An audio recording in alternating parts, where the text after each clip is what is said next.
a shot. There it is. It is Dabney. Touchdown. Welcome to Sikkim 365 Radio. Daniels, flushed. Daniels, end zone, caught! Kansas wins it! Jared Casey, the hero, and the Jayhawks find a way.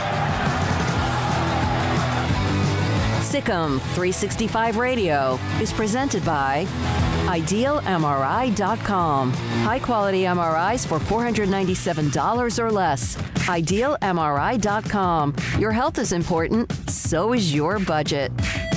Holtmeyer batted and intercepted. And it's Wolcott bringing it back. Could he? Wire to wire, Sikkim Bears. How about it? The 3 o'clock hour is sponsored by Waco Custom Marketplace. Meats, sweets, Texas treats, and a cut above the rest. 425 Lake Air Drive, Waco. It's loose. And the Cowboys are going to get this one maybe in the end zone.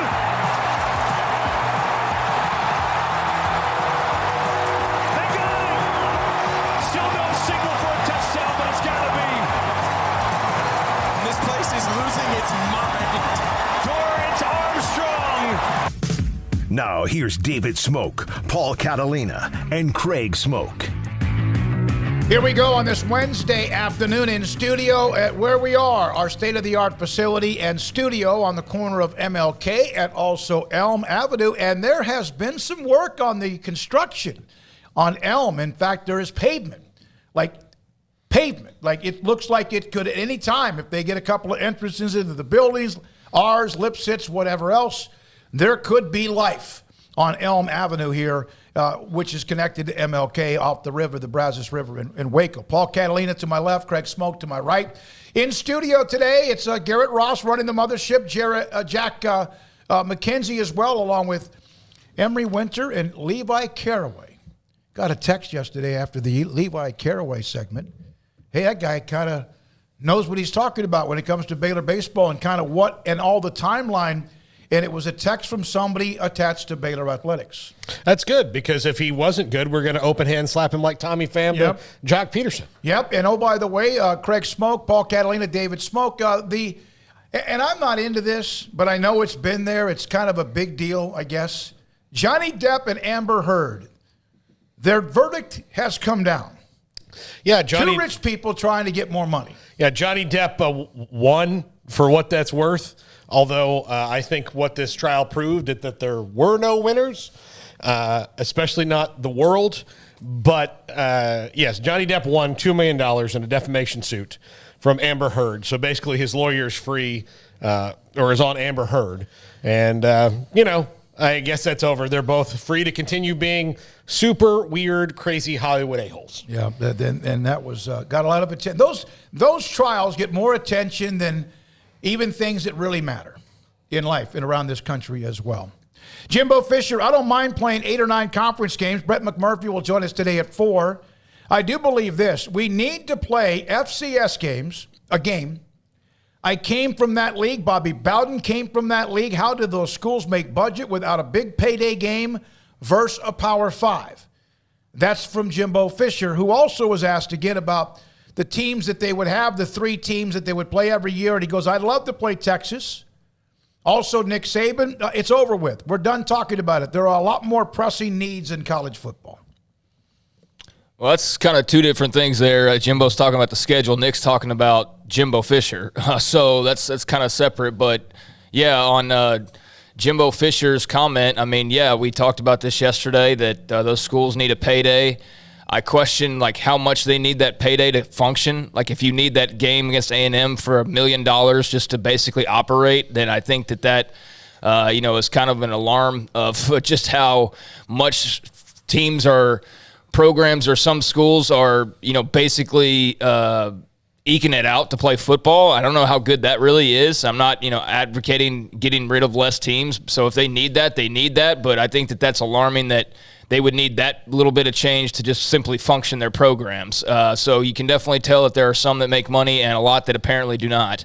But yeah, I mean, on the one hand, I agree with him simply on that point. On the other hand, it's Jimbo Fisher, and basically between him and Nick Saban and really almost close to every college football coach in America, I take what they say at face value, and then I know there's some underlying motive to it. And I'm sure with Jimbo Fisher, he sees the schedule they're going to play, and yeah, I bet he wants a gimme game. I bet he does, and I bet it's not simply because he wants to save Furman football or Wagner or whoever else. It's because, hey, there's a win for us in the midst of playing Alabama and Georgia and Texas and everybody else. So I believe a little bit of both of what I believe a little bit of each side of what he's saying right there. On the FCS, I would like one of two things to happen there, neither of which is likely. One is probably more likely than the other. I would like to see maybe instead of whatever bogus, wonky spring scrimmage you get, you just play a scrimmage against an FCS team, and you can give them. You mean like in August? Like in May or April. Oh, a scrimmage. Yeah, like in the spring. I remember asking Art Wiles even back in the day. I said, why don't you have a spring game with somebody else, or even a scrimmage in August? I mean, against somebody else. The NFL does it in training camp, and then so it works for them. I mean, if you're trying to be the NFL, and then the other thing I would suggest is instead of that, then maybe just a preseason game, which could also look. People are going to go. You're going to make money on it. You can give them the guarantee money, and you get to stay it, and then you don't have to stash it in week 12 and play before the rivalry game. I don't know. I think the only thing with doing a spring game where you actually play another team, which I do think would probably be valuable. I don't know why we haven't seen that yet outside of just the rules that are in place. But between that and then talking about potentially fall scrimmage, now you can't just do things. Now you have to go, okay, well then what do the players want in return? Or what is that going to create? What problem is that going to cause? Is that going to lead to CBA? Is that going to, and that's the thing with every decision being made is it's now, and that's a good thing, that the athletes are going to have their say in it as well, or there's going to be blowback. So, I mean, I think you do need to have, some break in your schedule. That's why I think the idea, that's ridiculous to begin with, but the whole SEC playoff thing, it's, you're just playing the same teams you're already playing. So these FCS games give you a little bit of break in the schedule. It's good for those schools. I think it's ridiculous how it's kind of stashed away late in the SEC schedule. We talked about that yesterday, but yet it's because it's them that we go, oh, well, they need the break. It's just so tough. Whereas if anybody else did, it would be like, wow, that's a really weak thing to have that game late in the year. But, yeah, I think that the 9-game schedule makes the most sense with the rivalries that you have potentially in place. It makes no sense for Texas to only have OU as a guaranteed opponent but not an A&M.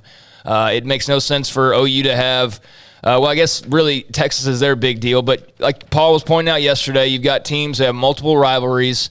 So A&M needs to play Texas, but they also probably need to play LSU, and they also probably need to play Oklahoma. So if you feel that way, then I think it's pretty simple. I don't know why there's too much hand-wringing over it. That seems the simplest solution is going to the 9 games, having your 3 stable opponents, what have you, so basically pods in a way.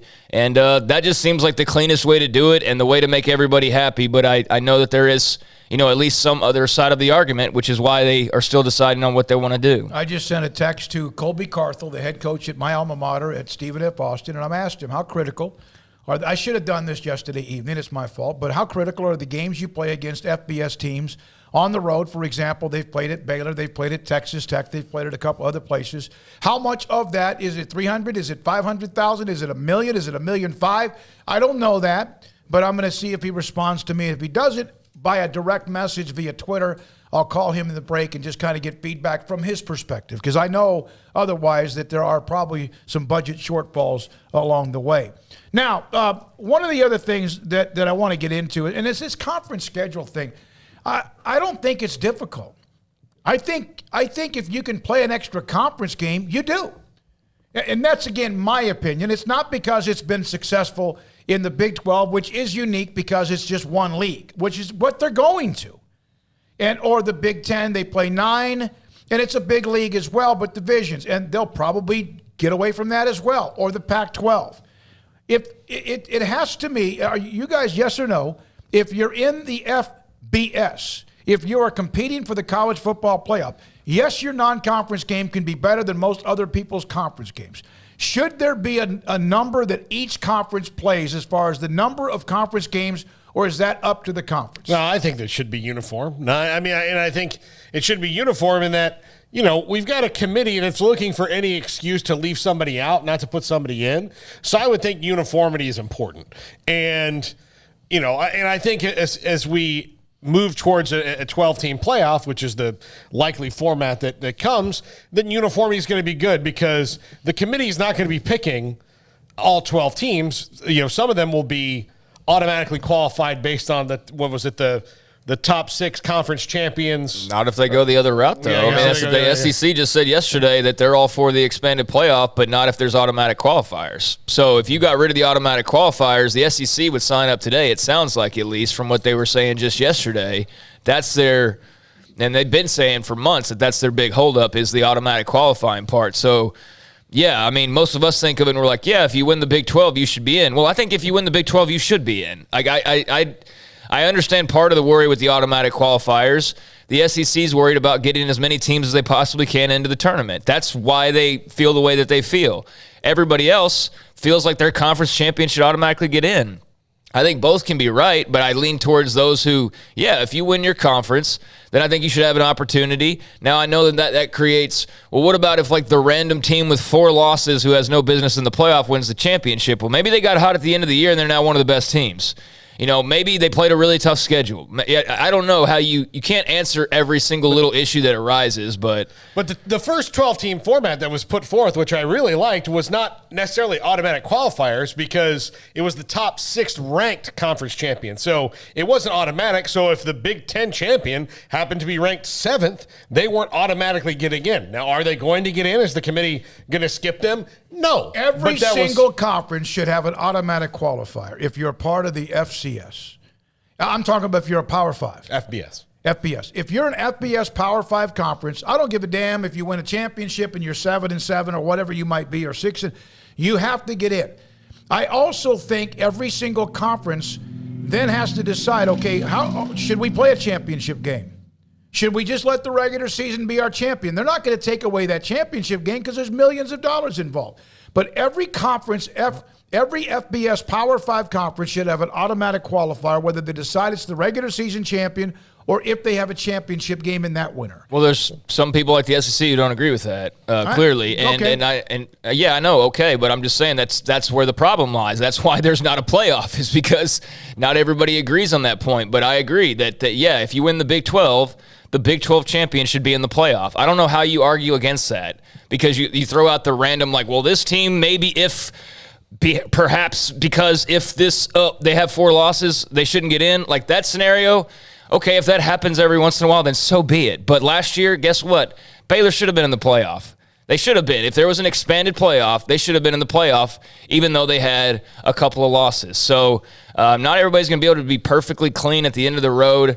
I understand why everybody's got to fight for their territory and all of that, but I do think, if you win the Power 5 conference league, then that just seems like a no-brainer to me. If the Cowboys win the East, are they in the playoffs? Yeah, no of course. matter if they're 8-9 or 9-8 or 15-2. Yeah. And look, and then you have wild cards. It's very simple. Well, that's the reason I liked the 12-team format, because it wasn't necessarily all automatic qualifiers, but it kind of said if you do cross these benchmarks, you're going to be in. And then let's face it, if you just base it on last year, the SEC would have had 4 teams in the playoff last year. So they would have gotten what they wanted. They're going to get the chunk if they remain the elite the way they are, and who they're even adding. The teams, if they get back, if Texas gets back to being Texas and Oklahoma stays pretty much with who they are. We're not questioning the non-conference schedule of anybody. Some schools are really good about saying, we don't give a damn. We're going to go play so-and-so and so-and-so. And Texas has one of them, really done a great job with their non-conference schedule. Good. Oklahoma. This year's a bit of a different one, but most years, So from our web, remember, fair to say the SEC and the ACC, the Big Ten and Pac, chose to play 9-game conference schedules for TV money, and the Big 12 had to do that for round robin. I think an equal number of P5 games is more important than the number of conference games. Our web, we appreciate, by the way. Jermaine Bell, let's say that a team like an SFA or someone else gets $600,000 or more, and I think sometimes it's more, to play an FBS team on the road. $600,000 is a big chunk of money, and I'm going to wait again to hear from Colby Carthel and a couple of other coaches that are FCS schools. Elvin Gully, the point somebody said the SEC only had 6 teams play for a title while the Big 12 had only 2 at best in the last several years. So Oklahoma last played for the national title. Was it 2008 or was it prior to that? Texas played for it in 2009. I mean, we count playoff appearances because, they've been there since 2008. Yeah. No, I'm talking about playing in the national. Well, that's what I'm asking you. If we're talking about playing, like if you're in the playoff playing for, then it's been a while. Yeah. But I don't understand the point. What was the point? No, they're of that? just talking about how teams should get more teams, what conferences or whatever. And, oh, by the way, the SEC has been dominant, but that doesn't mean they will be in 10 years. You may think that it looks as if that's the trend, but there was a point when the Big 8, remember them, used to be the dog. There was a point when the Big 10 was the dog. There have been even points where other Pac-12. So it is cyclical, just like a division in the NFL or the NBA or somewhere else, that sometimes one division is stronger than others, and then now they go to the seedings based on just record. I'm not reading the chat room, but I already kind of feel a sense of something that kind of bothers me sometimes. Like if you say anything that's anything relatively negative about the SEC, there's something that's like the Army comes out from behind the gates and is like, what was that? And it's... So they don't play, and like after saying, oh, they play the hardest schedule and they do this and they do this and they do this, and just putting praise all over them, but then to point out that they play a gimme game late in the season when everybody else is playing like deep in their conference, that's a problem. Like, I mean, you don't have to defend them at every turn. Not everything can be perfect, but I noticed that that's a trend for some reason that it's just like there's this backlash, and it's like it's not that serious for one, and for two, like there's no anti-SEC hate or anything like that. Do they not play a throwaway game late in the year? Have they not done that traditionally? They do. So I'm not saying anything that's not factual, but all right, let me ask you this. Who was the last Pac-12 team to play for the national title? Oregon. How long ago was that? That was right at the start of the playoffs. Florida State? One, yeah. No, they beat Florida State to get there. 14? Yeah, in 14. All right, when was the last, besides Ohio State, when was the last time a Big Ten team played for the national championship? And I may be someone more recently than I realize. Wasn't prepared today's pop quiz. I mean, besides Ohio State, I'm trying to think. I'm making a point.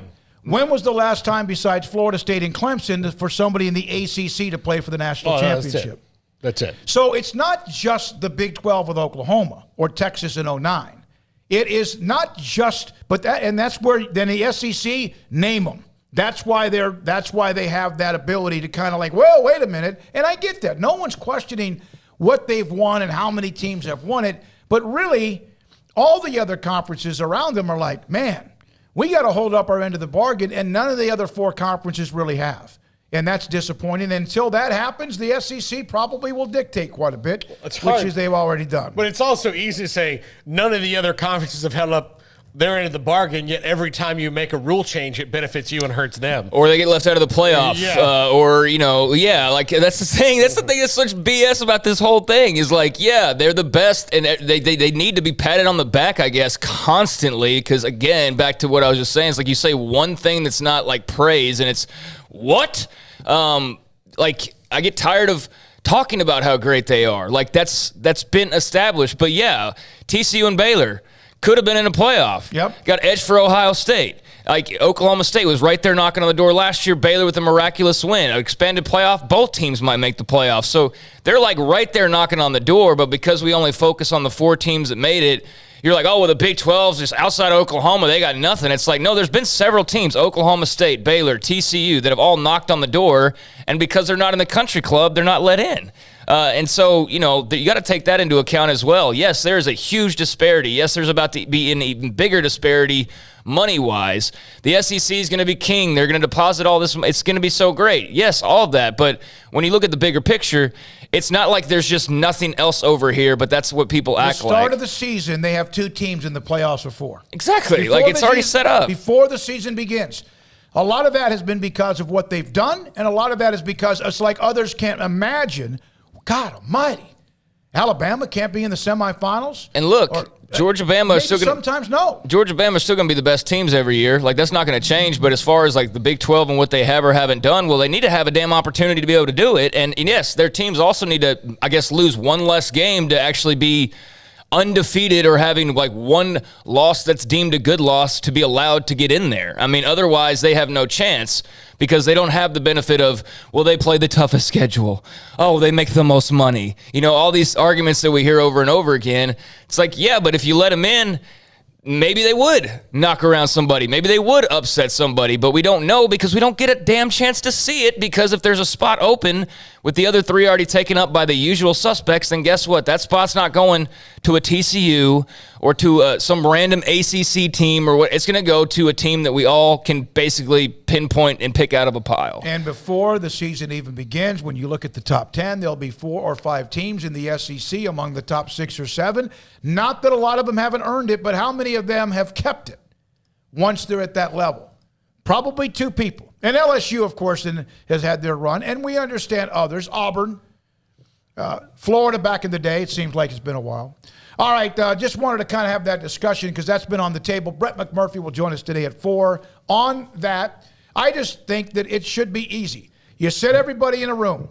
Everybody plays 9 conference games. Why? Because, well, we think everybody should say. Now, what earlier when our web said is that it's not so much the number of conference games, it's the number of teams you play who are a part of FBS in your non-conference. Listen, Baylor, sometimes, there's no question, for many years, even when they started making moves back in the early 2010s, and they made their move, and they've started beating and winning Big 12 titles, it was still a very, very disappointing, and in some cases like, oh, dear God, you left yourself no room for error because your non-conference schedule was so bad. No room for error. They've changed that. There's no question. We see the non-conference schedule has been improved quite a bit. No question. And that's good. You give yourself a better chance if, in fact, you have a hickey or you need a mulligan. And, of course, that still wasn't enough last year. But why did they do that? They did that because, one, they were trying to build up the program and ensure as many wins as they could. So that was one game that might have been a loss that was suddenly a win. Did it have, like, really any major impact on them outside of that, though? Like, yeah, it boosted their record by 1 game a year. But ultimately, they weren't fighting for a playoff spot. It was you had to go undefeated or you had absolutely no chance. So if you were Baylor back then, are you going to take your risk with going undefeated with this one game that everybody wants to harp on that might have been a slightly, like it could have been Cal rather than SFA or something, still would have probably blown them out by 70. Would you rather run the risk of people, you know, getting upset over your one non-conference game they have a problem with and going undefeated and having an argument, or potentially risking you do get that one loss and you know that you basically ruin your chances for a title? That's where they were coming from. I didn't necessarily agree with it, but that's absolutely where they were coming from. Now, this is a different era, and you should, and they do, have much tougher non-conference opponents. But as we see for certain Big 12 teams, you still have no room for error, which is what we were just talking about, where you do have it elsewhere. And so that's the point. That's the point about it. It's not an argument over who has the best teams or who carries college football, who's going to win the national title every year. We know the same answer. It's the same team, the same conference that we talk about all the time. But the opportunities, that's what's different. And that's why a Baylor did schedule so light, in the hopes that they would go undefeated and they would have no choice but to put them in there. Now, it doesn't so much matter about going undefeated, but you still, as Baylor, pretty much have to, or you're going to get left out. Back in the day also when they were playing a very bad non-conference schedule, they were trying to get bowl eligible. Exactly. And that was the only way to do it. Well, 2010, they went 7-6. And to be That's fair, the only way they could do it. They weren't even thinking about a national championship. And to be fair, they got way better faster than they even realized that they would. Yep. And scheduling is not like you can be like, all right, I mean, especially 10 years ago, it wasn't like you could just be like, all right, sorry, Duquesne, you're out. All right, Alabama, we're coming to you. Right. That's not how it works. It like, you know, when you schedule games, when you get a press release saying so-and-so school has scheduled so-and-so school in 2029, you're like, well, who cares? Yeah. I mean, like, I could be dead then. I don't know. Yeah, I mean, now in the COVID era, they could do it in like 2 seconds. They could say, hey, sorry, Duquesne, here comes Alabama, and have it done. But the year, like you said, that was like 10 years ago, and it's a different time. But yeah, I think that just the overwhelming thing on this is it's not this conference versus that conference or whatever. I think the point I come back around to, and really my just point in general is, opportunity is nice. It's great to have the opportunity. And right now, it is very hard to get an opportunity to play for a national championship. Now, it should be. It should not be 16 teams lining up or Mike Leach's 64-team bracket. Why does he want that? He wants that because it's the only way in hell Washington State would ever get, or Mississippi State would now get in. Maybe not at Mississippi State, but at Washington State, certainly. So, I'm not advocating for that by any means, but I just think the argument against the 4 is, there'll be blowouts. It's like, okay, so like the regular playoff, and that's the only argument we have. That's the only argument is there would be blowouts, and we're just delaying the inevitable. With the one extra game. Well, now we're paying these guys millions, so like now that can't be negotiated. I just think the exclusivity of it is one of the better things about it, but it's also too exclusive, and it does eliminate those teams who maybe could become a different version of themselves, go up a notch, maybe even join the Blue Blood Club eventually if they just got the opportunities. That's not even possible right now. Mike Bean, I sometimes, you're one of the most brilliant people in the chat room, and sometimes you're just absolutely not listening. We just spent time ripping away at Baylor's previous non-conference schedule. They have upgraded it dramatically. They played Brigham Young this year. They played them last year. I know you're a Kansas fan, and I guarantee you Lance Leipold's thinking about the same non-conference schedule. They do play Houston, they play Duke, and they also play Tennessee Tech. My point is that certain programs, when they're trying to get off the ground, your non-conference schedule helps set you up to possibly get to a bowl game. You have to do it that way. There are some that you'll never see Texas play that kind of non-conference schedule, or Alabama. Different base, different type fan base, different size stadiums, different tradition. But what we've seen Baylor now do is add Utah, add Oregon, add Brigham Young. Yeah, we're talking about 10 years ago. Yeah, we're talking 10 years ago, not lately. We're talking about when Bryles took over and they were just trying to simply get bowl eligible. So they didn't want to have a hard non-conference opponent. They wanted 3 wins and then go get their 3 wins in the Big 12 and make a bowl game. And then what happened was, within about 2 years, they were way better than anybody expected and suddenly had a Heisman winner. And their schedule that they had planned out for the next 5 years was still the schedule of a school that was trying to just make a bowl game and get 3 easy wins. And that led to this juggernaut of a team getting crucified for this easy non-conference schedule that was already made years in advance. And then eventually what they tried to do was then start to add Utah and BYU and all these schools, which is now what they're doing. But yeah, that's the history of it right there. And I don't know what his argument is. Bringing up Albany this year is also lazy. That was La Tech, brother. Louisiana Tech was supposed to be who they started with, and I don't know if Kansas would want to play them. Why is this an argument about Baylor's non-con? Because Mike Bean is one of those that all of a sudden wants to try to protect Kansas football. What the hell? What are we talking about, though? I don't get what I'm asking is, how did we go from talking about the playoff Because that's part of the chat room, and I'm bringing them up. I'm bringing up some of the comments in the chat room. That's why we have the chat room. What's it in reference to? You're randomly talking about Kansas and Baylor's non-con. I'm asking, what's the argument about? Trying to criticize Baylor's non-conference schedule when we just ourselves blasted away at it for 10 minutes. If he needs, I guess, if that's an argument you want to have, I guess, yeah. I don't know why Kansas would feel the need to be. I don't get that. Okay. I don't either. That's why I brought it up. That's exactly why I brought it up. But he wants to say Kansas's non-conference schedule is better in basketball, maybe. And then you're wrong. Oh, brother, you're just like looking for an argument now, yeah. Mike. Come on, dog. Jeez. Yeah, troll. When we come back, we'll hear from Sam Kahn, theathletic.com. He covers the Big 12 and the state of Texas in college football. His thoughts about what we've just discussed. Sikkim 365 Radio and 365 Sports. This week at Waco Custom Marketplace, all the way through Saturday when they're open. Select New York strip steak at $8.50 a pound. T-bone $8.25 a pound. Porterhouse at $8.50 a pound. Bacon ends in pieces, part of their butcher shop at $2.99 a pound. Chicken thighs, they have pork, poultry, seafood, and beef. Chicken thighs for $2.50 a pound. Sage breakfast and also maple breakfast sausage patties, both $2.39 a pound. Butcher shop, full throttle. You want to get a steak cut a certain way, they can do it. Whether it's a bacon wrap filet, bone-in ribeye, porterhouse, or sirloin, you want that, or New York strip, they'll do it. And their bakery, fresh baked bread and kolaches every single day. And that, of course, is open all the time as well. You want to order in advance, you can. Also, live crawfish up until Wednesday at 6. Order it up until Wednesday at 6 o'clock. Pick it up after 4 o'clock on Friday afternoon. Waco Custom Marketplace, 425 Lake Air Drive in Waco. Payments for qualified buyers at 2.9% for 72 months with $5,000 down cash or trade. TTL Extra. See dealer for details. Summer driving is coming. Save now at Richard Carr's Summer is Coming savings event. Find summer savings like a 2015 GMC Sierra 2500 HD for $318 a month, or 2020 Buick Encore for $288 a month, or get a 2015 Cadillac SRX for $212 a month. Our vehicles go through a 172-point inspection, and we pay top dollar for your trade. 100% approval is always our goal. At Richard Carr, we give you more. At Ideal MRI, we feel blessed to be a part of the Waco community. We're a small family business right here in Central Texas, and our goal is to bring down the cost of healthcare while maintaining high quality. At times like this, the cost of healthcare has never been more important, and unfortunately, significant illnesses and injuries still occur. That's why Ideal MRI is open and here to serve you through the difficult time. We offer premium MRIs just like a hospital with state-of-the-art technology and specialists, but you'll pay less. Sometimes thousands of dollars less, whether you're using insurance or not. At Ideal MRI, we accept most insurance and there are no hidden costs. Even offering financing if that's needed, everything included in the price, and you'll not get something as a surprise in the mail later on.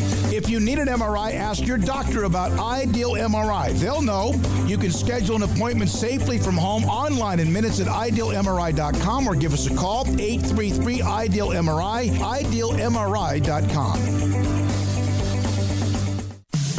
In the market for a quality metal building? Since 1943, Pioneer Steel and Pipe has helped Central Texas residential and commercial customers with metal building design, panel options, building components, and trim options. Pioneer Steel and Pipe's residential line is energy efficient, offers low maintenance, reduces insurance payments, is impact resistant, and carries up to a 45-year limited warranty. In addition, they can also help you find a metal building contractor for your project. Pioneer Steel and Pipe with locations in Waco and Bryan and at pioneersboys.com. In Texas, there's pea-size hail and baseball-size hail. Guess which one hit our house? We didn't even know where to begin, but we called our Texas Farm Bureau insurance agent, and he was so reassuring. He knew exactly what to do to get our house back into shape and our lives back to normal. Now, we're even more thankful for the roof over our heads. Stop by and see our agents at one of our 3 McLennan County locations. Coverage and discounts are subject to qualifications and policy terms and may vary by situation. Did you know that Waco Regional Tennis and Fitness is a partner of the City of Waco? Did you know that we are open to the public? Waco Regional Tennis and Fitness offers day passes to the public for only $10 a day, and we offer money-saving memberships. Waco Regional Tennis and Fitness offers over 40 group exercise classes each week, including bar, yoga, boot camp, indoor cycling, and more. There are free weights, weight machines, TRX, rowing machines, stationary bikes, new treadmills, elliptical machines, and much more on the spacious weight room floor. Personal training available where you can be encouraged to grow. Sauna, whirlpool, tanning bed, and kids club. 17 tennis courts, 8 pickleball courts, youth and adult tennis and pickleball lessons. Waco's premier experience where you can help your mind, body, and soul. Visit our website at wacotennis.com. Call us at 254-753-7675 or visit us next to Hawaiian Falls on Lakeshore Drive in Waco.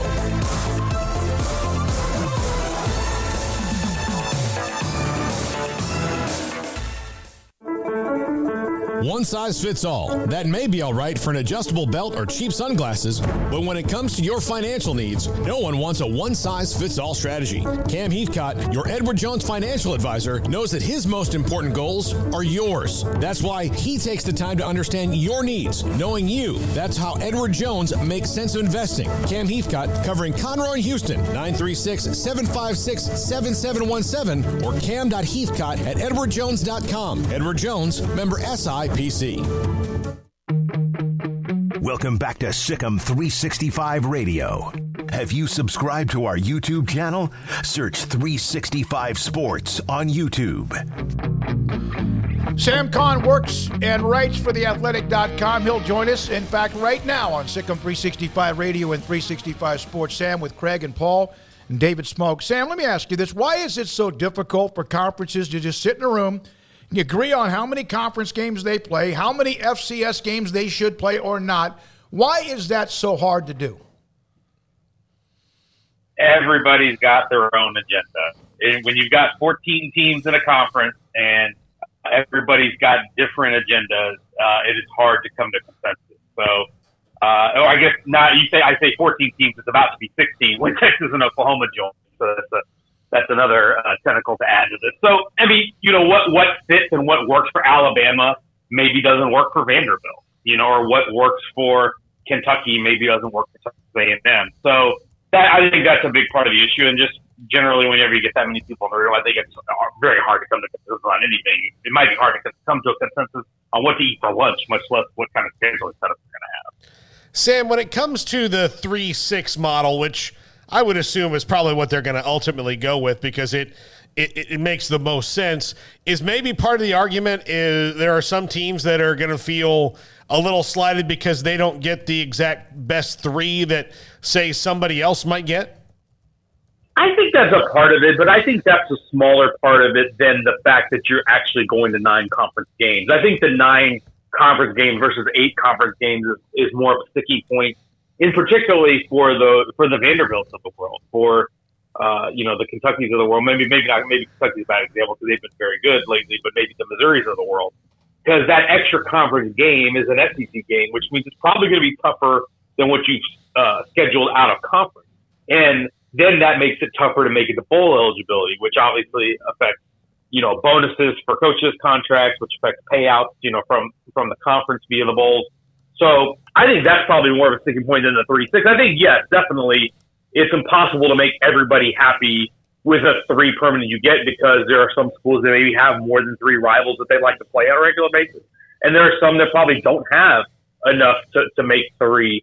And then it makes for awkward pairings in that instance. But I think the 9 conference versus the 8 conference game is probably more of a sticking point. But I agree with you that at the end of the day, I think that's what we're going to end up with because I think that fits most of the programs better. And I think it's a better system to get more teams playing each other more frequently as opposed to now where you have Texas A&M who has played Georgia once in the 10, 11 years they've been in the conference. It's a better way to get that fixed while still preserving some of the rivalries that are very important to the conference. Sam, what have you made of the way that ever since that ruling was passed, the conference championship game setups have just changed up? I mean, the Big 12's just stayed pat, but they still got to figure out what they're going to do in the future with the revolving of teams and all that. But what have you thought about the pretty much quick response by everybody to say, all right, we're doing away with divisions?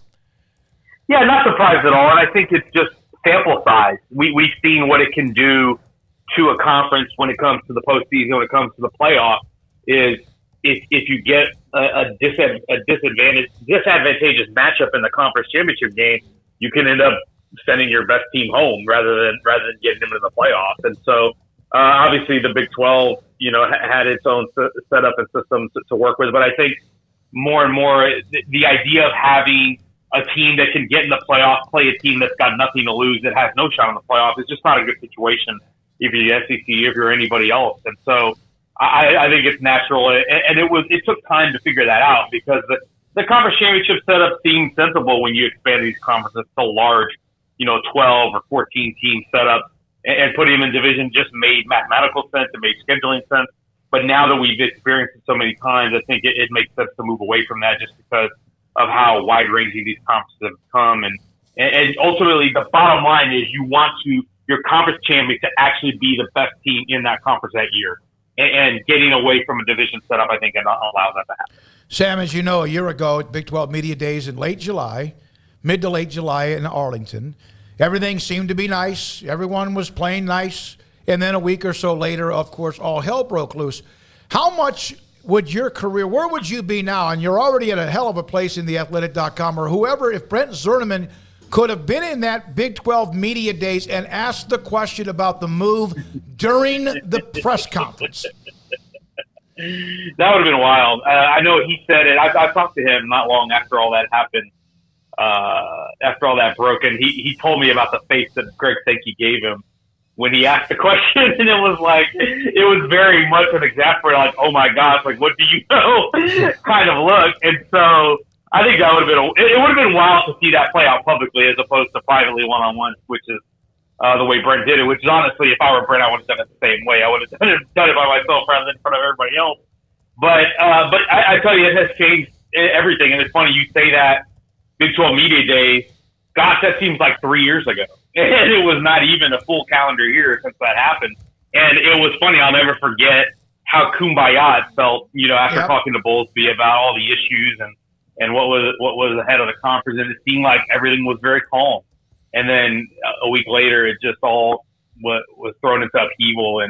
And boy, I feel like we've been going, spinning the hamster wheel ever since, and going like 90 miles an hour ever since then. And I don't think it's really stopped, because we went from that to NIL being debuted and breaking all hell breaking loose in that. And you've got, obviously the season, and then, you've got the tentacles of what happened with the Big 12. Obviously, what happened the SEC with them taking Texas and Oklahoma affected the Big 12, but affected the Conference USA, affected the American, trickle down. We're all the way trickling down to the FCS. You still have FCS moves happening at this point. So it has been a very, very long time, and it has been a very intense time. But for me as a reporter, and I'm sure for the college football fans, it's been a very entertaining time, and certainly I can say for us, it certainly has been good for business.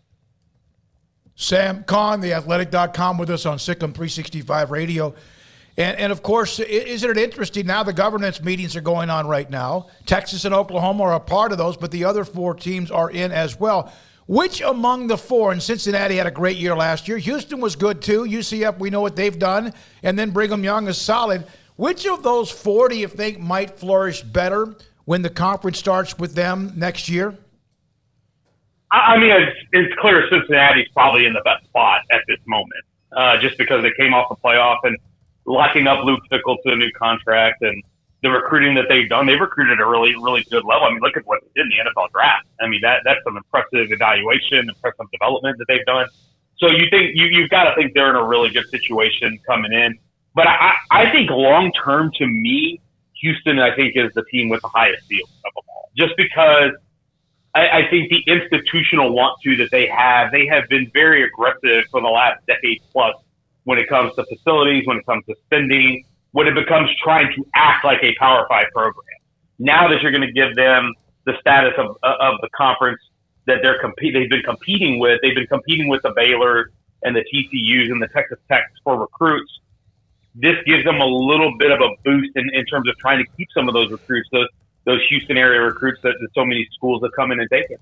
And I think they did a really good job of closing the 22 class.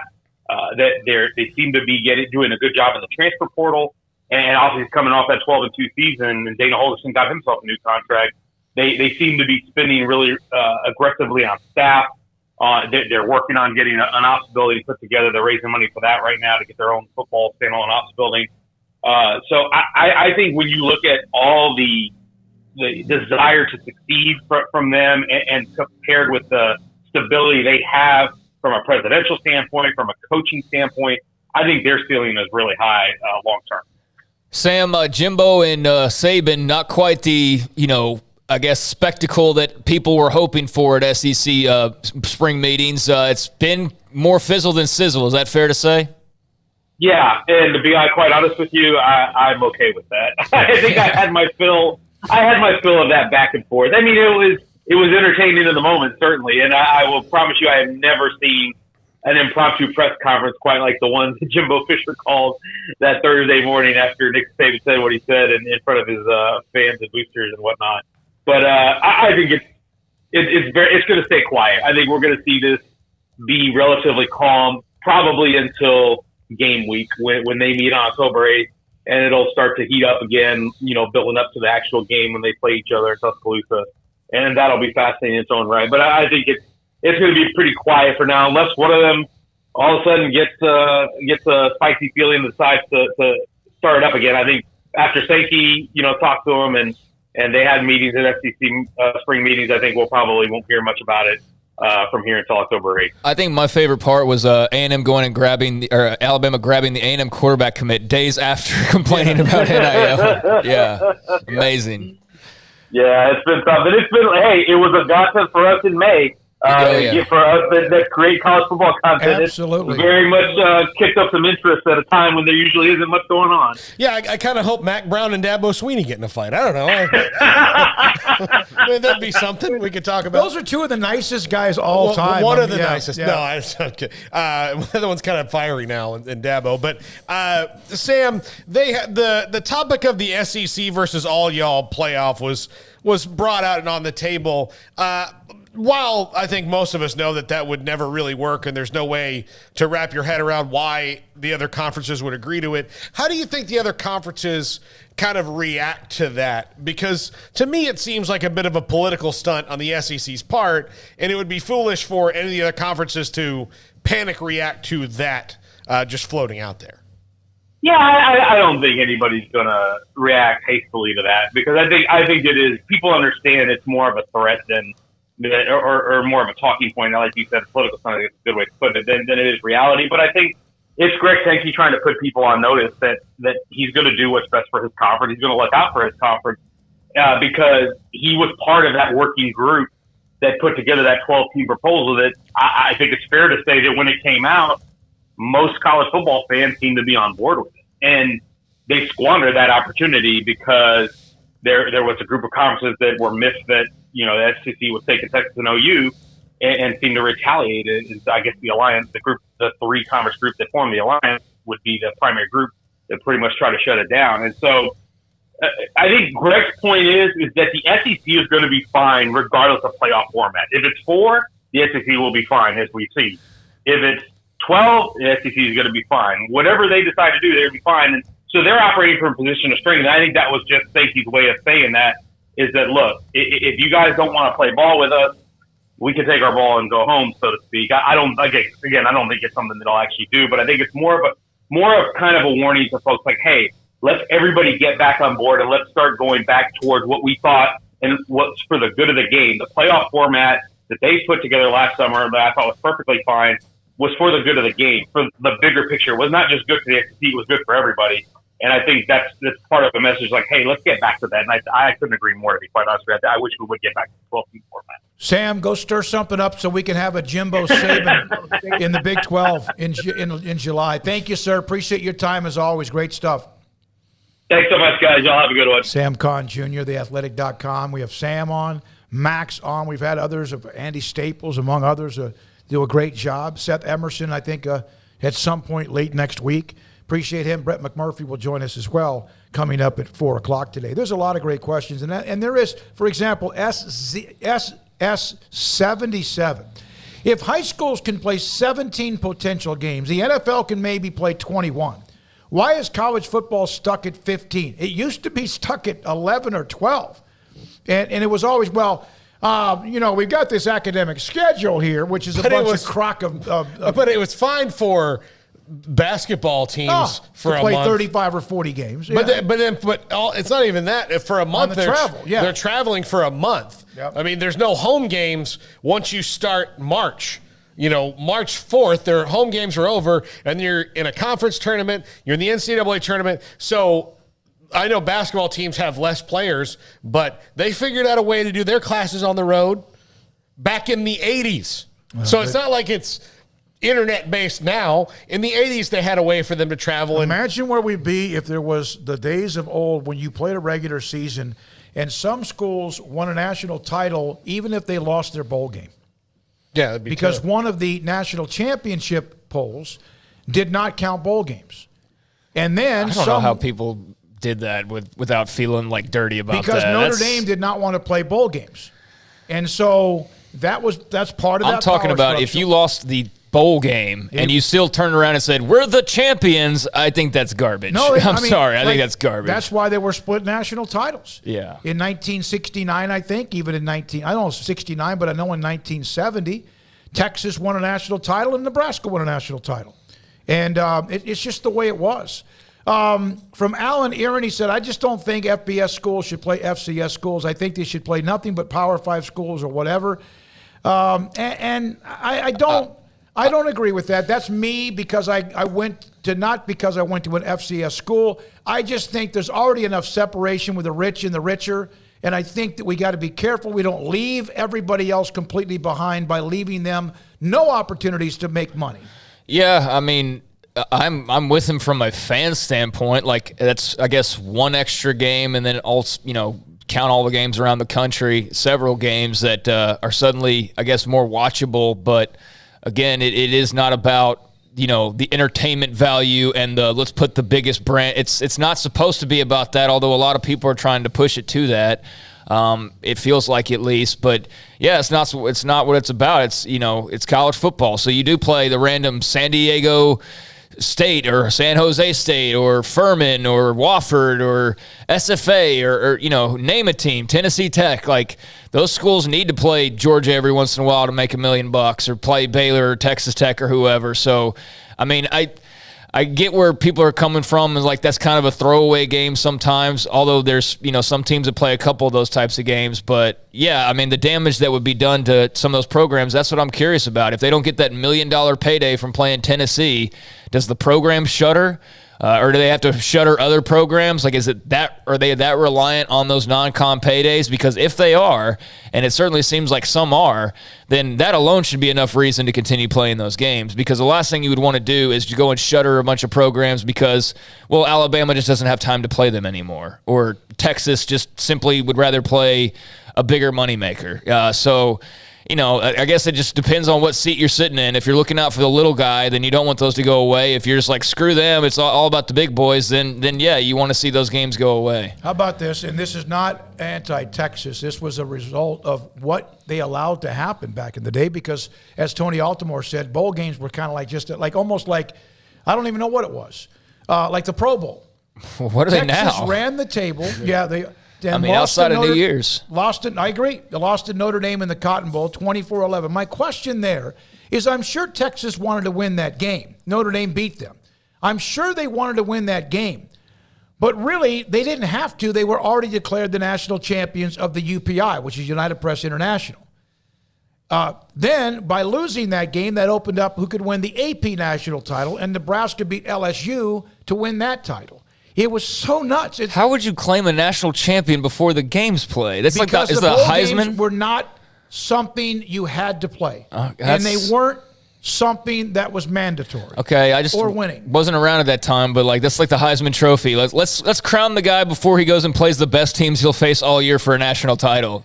Makes a ton of sense. But we've always just done it that way. And then also there were even split national titles, because the polls already had. That's kind of why you became the BCS, and the BCS became what we have now. The Heisman Trophy excuse seems to be like, listen, we're in New York City. It's hard to get venues. We can only get the room that we own. Yeah, exactly.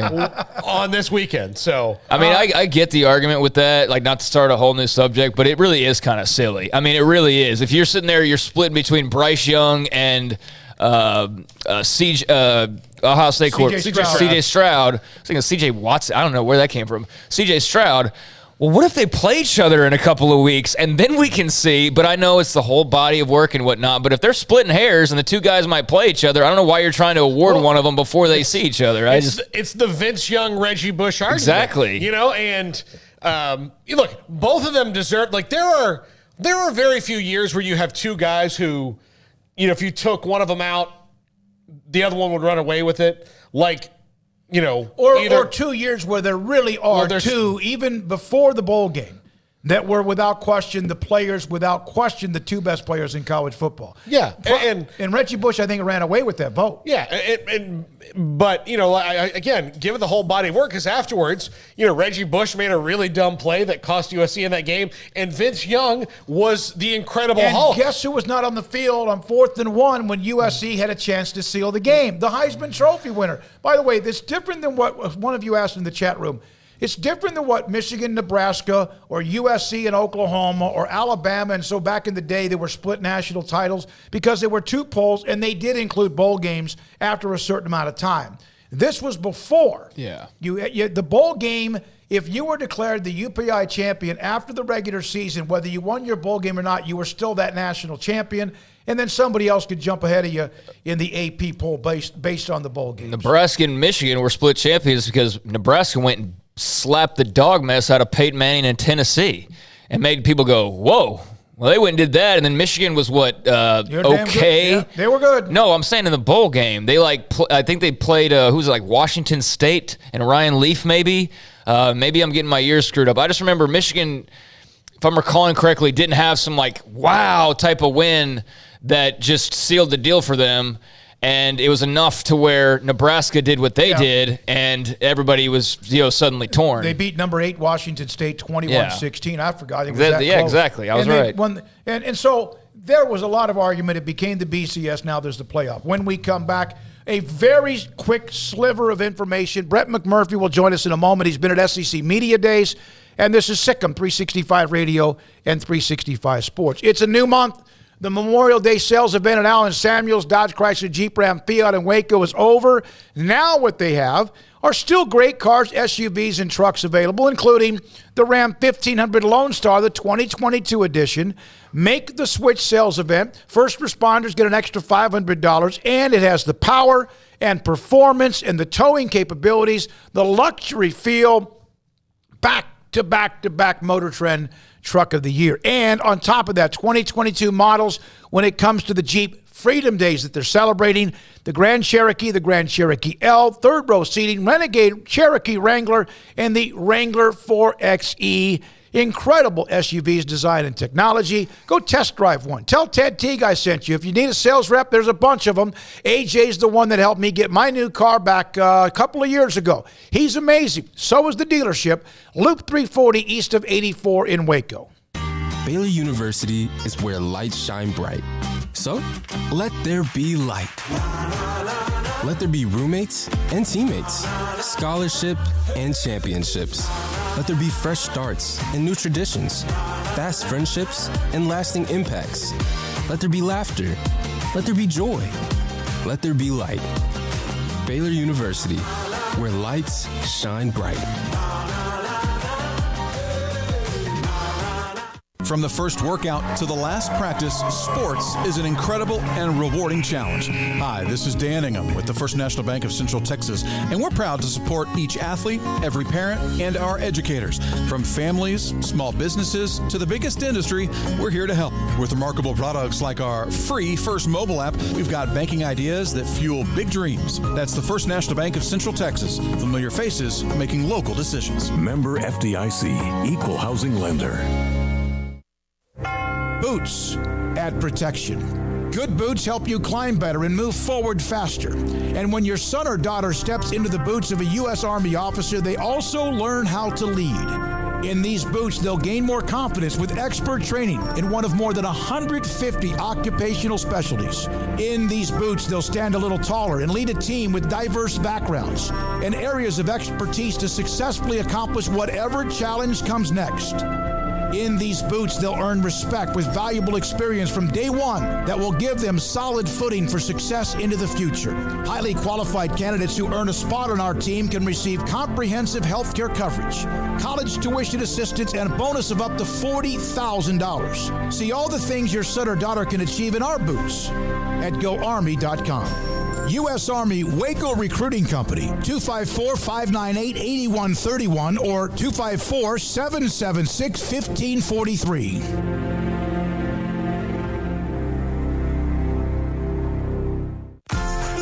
Automatic Chef Canteen is a full-service micro-market vending and office coffee provider with state-of-the-art vending equipment, a wide variety of products, and offering custom-fitted micro-market vending office coffee solutions for your employee break room.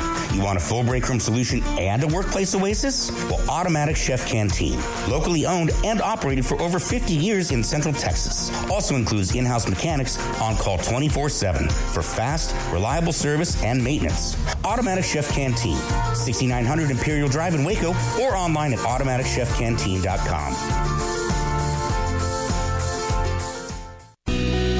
Camille Johnson Realtors guide you seamlessly through the process of buying your dream home or selling your current one. Commercial, farm and ranch, or residential, Camille Johnson Realtors can smoothly and successfully lead you through any transaction. With a team of 28 experienced agents who are excited about serving you, Camille Johnson Realtors services the entire greater Waco area. If you're in the market to buy or sell, contact Camille Johnson Realtors, 104 Midway Center in Woodway, or find them online at www.camillejohnson.com. Camille Johnson Realtors, elegant, charming, warm welcome home.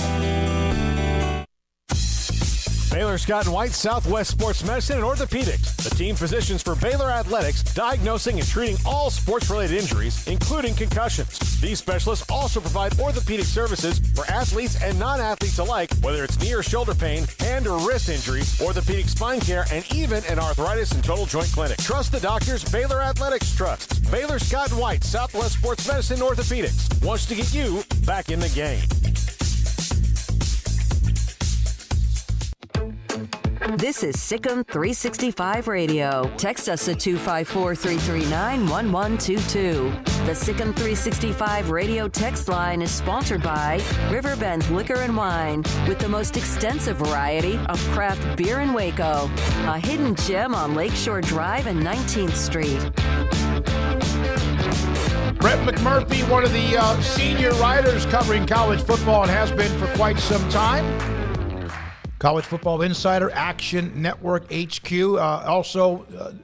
He is someone that does a lot when it comes to coaching changes, etc. Joins us on Sikkim 365 Radio and 365 Sports. Brett, thank you very much. I've been watching some of your reporting from the. Puente. We'll do Dave that. I don't think he realizes he's on with us. Yeah. Did you talk to him? Yeah, I did. Okay. All right. Brett, you there? Okay, that's cool. I understand. Hold on one second. We'll catch some we don't want to catch, perhaps. Yeah. Well, we'll get him on here in just a second. He was obviously there. He's at SEC Media Days in Destin, Florida, and has been reported on some of the stuff going on. Brett, thanks for your time. We appreciate it. SEC Media Days in Destin. Has it been kind of just a big thud on Nick and Jimbo Fisher? Did you guys want to see a little bit more? Or is this kind of what you expected? They would just kind of let this thing die? Well, I figured Saban would not want to discuss it, and he, talked to the media yesterday, and he, said, "I'm done talking about it." And, he was asked specifically, what evidence do you have that Jimbo Fisher, Texas A&M, bought their entire recruiting class? And he said, "I never said anyone broke the rules." And they followed it up with, "That's fine, but what evidence do you have?" And he said, "I'm not talking about it anymore." And he wouldn't talk about it anymore. Today, Jimbo. We had a chance to talk to Jimbo, and we asked Jimbo every way you could think of about his comments about Saban. Did he regret them? Has the NCAA contacted him about them? Does he want to take anything back? And he basically had the same message. "I'm done talking about it. It's time to move on. We've got bigger things to worry about regarding college football as far as NIL, transfer portal, scheduling model here for the SEC and different things." So I think as much as, the media wants to keep this thing going, this thing is going to be dead at least for until 139 days, because that's how many days are left until A&M visits Tuscaloosa. Brett, on the scheduling model, obviously 3-6 is the favorite. 1-8, I guess, is the other one. But what do you think ultimately it will be, and what would be the holdup to anything right now? Yeah, 3-6 seems the most likely. Look, nothing's 100%, but from everyone I'm talking to, they are going to get rid of divisions. The question is it does it happen next season, or is it not until Oklahoma and Texas join the league in 2025 unless something moves that up? But, yeah, I think the 3-6 model is the best way to go. I think everyone agrees with that. Jimbo Fisher was asked specifically, if he would want Texas as a permanent opponent when they come into the league, and he said, "We want to play Texas every year." So, Texas, for example, they have to play, you just look, they have to play Oklahoma. They have to play A&M. I would argue they have to play Arkansas. So those may be their three right there. But then Texas LSU, that would be a incredible rivalry too. So 3-6 makes the most sense. That way, somebody that's in the SEC, if they're at a school for 4 years, they'll have the opportunity to play every school at least once. Brett, we've covered the changes since July of last year with Texas OU and the SEC and the story, and all of it since that time. Where do you see the Big 12 now compared to what could have happened when all hell broke loose, where they could have just buckled and died? Well, yeah. I mean, the alternative is they don't exist. The alternative is, you know, the ACC, the Big Ten, the Pac-12. They came out and said, "Well, we're gonna do this alliance. We're not gonna expand for the good of college football." That's hogwash. The reason why they didn't expand is because they didn't believe that any of the remaining Big 12 members, whether it's Baylor, look, I'm an Oklahoma State alum, so whether it's Baylor, Oklahoma State, whoever, added any value to those leagues. That's why they didn't expand. It wasn't for the good of college football. So when you're talking about what could have happened, if they would have felt that any of those schools left over in the Big 12 would have added value, then they would have plucked them. And then you go from, 8 remaining members to maybe 6, maybe 4, and then there may not be a Big 12 anymore. And, that would have been the worst case scenario. I think the Big 12 was smart in that, in the past when we've had realignment, conferences have gone into areas of the country they haven't been to kind of expand their footprint, if you will, for TV ratings and those sort of things. While the Big 12 obviously did that a little bit, obviously they're already in Texas with Houston, but what the Big 12 did is said, let's find the best football programs available that we can get. And I think they went out and they got the 4 best that they could get. And, you look at the years that those schools had last year, and you're also obviously getting 4 really good programs that are on the upswing. And, I think the Big 12 will be able to survive. And, when all this happened with OU in Texas, I was at SEC Media Days when the news broke. It's a lot better than the alternative. And that may have been the Big 12 going the same route as the Southwest Conference. And we know where they are right now.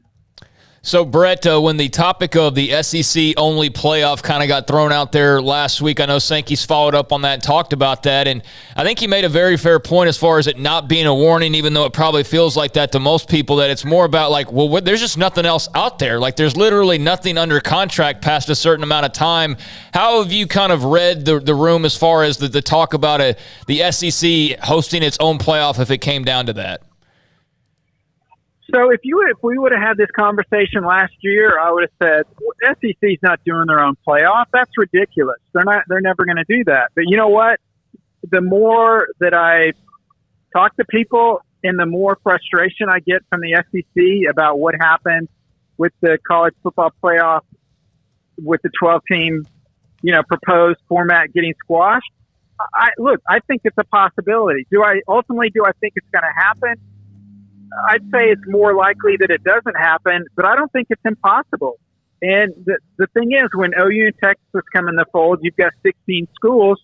Sure, you want to have a national playoff, but, Greg Sankey admitted, the other day, he's like, look, I'm not for a playoff that takes automatic qualifiers, because if you've got an 18 playoff, why should the team that finishes 24th in the country replace the number 18 just because they won a conference? And that makes a lot of sense. The issue is the SEC is the only league that wants the highest-ranked teams, regardless of conference, in the playoffs. So I'm sure part of this is a negotiating ploy. But you're right. Sankey brought up a great point. The playoff ends in 2025, the current 14 playoff. And then after that, there's nothing. It's not like, I don't know if fans realize this, it doesn't mean we're just going to extend the 14 playoff another year or two until they figure something out. The contract's done. There's no playoff. So they've got to come up with a new model, whether that's 4 teams, whether that's 8, whether Mike Leach gets his wish and we have a 64-team playoff. Unfortunately, I don't think that'll happen. There's nothing in place, guys. And, yeah, it's 4 years off, but you need to start planning stuff now, because I don't know if you've noticed, but a lot of people in college football have. The NFL is already starting to grab some of these dates in January. There's Super Wild Card Weekend. That's on a Monday. That would have been when the proposed 12-team national title game would have been a week later than the current one is now. Well, now they can't play then, because why? College football is not going to go head-to-head with the NFL. So now the longer you wait, the fewer dates on the calendar you have. Also, a lot of these facilities, a lot of these venues that would be open to hosting a college football playoff or semifinal games. They're signing up to do, different events, whether it's NFL events or NFL, NBA, or just non-sporting events. So you're getting a smaller number of venues that can host it, and you're getting squeezed on the dates. And so that's why Sankey said something yesterday. It's like, look, they need to kind of do something. But again, it goes back to the biggest problem involving college football is no one ultimately is in charge. So everybody's just doing kind of what's best for themselves and not necessarily what's best for all of college football. Brett, I would think you do. You have a vote in the Associated Press poll? I do. Yes, I do. Would you, if you had a vote and it was just 16 or 18 or 20 teams in the SEC, would you vote them a national champion if there were other teams that were not a part of their playoff? Well, I can't just blanketly say that I would do it, but I would look if I had Georgia or Alabama number one, or no, last year, and they played in a SEC only playoff, and they won the SEC only playoff, and I had them one going into the playoff. I'm not going to drop them because they only beat SEC teams. I mean, I would have thought they were number one beforehand, and I would say that with any conference. If I had Oklahoma or Baylor at number one, and it was a Big 12 only playoff, and they won that, I don't think I would necessarily just drop them because they didn't beat, somebody from the Big 10 or from the Pac-12. So again, it's hard to just, say this is definitely what I would do. But usually when a team, as far as me, I don't know what other people think. If I've got a team ranked number one, they've got to either lose or somebody behind them has to beat somebody much more impressively than the team ahead of them did to jump that team, especially that late in the season, because you've seen them play, 10, 11, 12, 13, 14 games. Brett McMurphy, Action Network HQ, with us on Sikkim 365 Radio and 365 Sports. Brett, you were mentioning that January is slipping away from college football, but we've had Tim Brand on the show a bunch of times, and one of the things he was always talking about is they've already let December go. When are they going to realize that they have 2 months they could grab, and just schedule it now and work out the details later? I mean, look, that's a great question, and that makes sense. The problem is the things that usually make sense don't happen. They had a 12-team playoff set; they were ready to go with it, but then the Pac-12, the ACC, and the Big 10, got their feelings hurt because Texas and OU were leaving to go to the SEC, so they wanted to pull back. Like, there was this big conspiracy theory that, well, this is why everyone agreed to a 12-team playoff, because Texas and OU were leaving. Well, Notre Dame was in favor of that. The Mountain West commissioner was in favor of that. Bob Bowlesby was in favor of that. He had no idea. So it's just comical that the Big Ten, the Pac-12, and the ACC pushed back on this because of OU and Texas, when you don't even have to put a gun to their head. You just ask them point blank, would you have taken OU or Texas? And every one of those leagues would have said absolutely yes. So you're right. January 1st used to be a special day, and that would be the day you'd have all the major bowl games. We'd have split national championships. You would actually, teams that, if somebody lost the Cotton Bowl, that meant somebody playing in the Rose Bowl had a chance to win, or if the wrong team won, then the Orange Bowl champ had to win. And you watch that all day. Now it's scattered all over the place. Look, I know if January 1st is a Sunday, NFL's on that day, you're going to move off that day. But now they're all over the map. The Sugar Bowl this year, it's not part of the semifinals, but the Big 12 champ, the highest ranked Big 12 team, not in the college football playoff, if there is one, will go to the Sugar Bowl. That game, 11 a.m. kickoff. Who wants to play? That's 11 a.m. local. Who wants to play at 11 a.m. in a supposed New Year's Six game? It's just, and you're right. They are losing December. They're losing January, and there's not a lot of options left. I mean, we're getting to the point. I wrote this a couple of weeks ago. I was half serious, half joking, but we're going to have the national title game being played Wednesday at 2 p.m. in the afternoon at this rate. Yeah, no, you're exactly right. If that early, or if that late, Brett, on the SEC being against an automatic qualifier or a conference champion, if that's the case, and I know why they have conference championship games, because there's money. But if you can't crown the conference champion, why play the game? If that doesn't matter, why play the game? Well, you've answered your own question. It's because of money. Why the SEC is the first FBS conference that had a conference championship game. Mm-hmm. Why did they do it? For money. They didn't do it. There was no BCS back then. There was no, I think it was 1991 was the first one, if I remember correctly. Maybe off by a few years. The SEC had the first one. It was at Birmingham. It was at Legion Field in Birmingham. It was outside. It was cold. It was miserable. Alabama beat Florida. They didn't do it. They didn't do it because it would help Alabama get into a better bowl game, or they didn't do it because Florida had a chance to get higher in the national ranking. They did it for one reason: money. That's why they did it. That's why they continue to do it, and that's why even if they get rid of automatic qualifiers, they will continue to do it. Because at least for the SEC, I think the Big Ten's probably in the same boat. Those two conferences make a boatload of money off that game.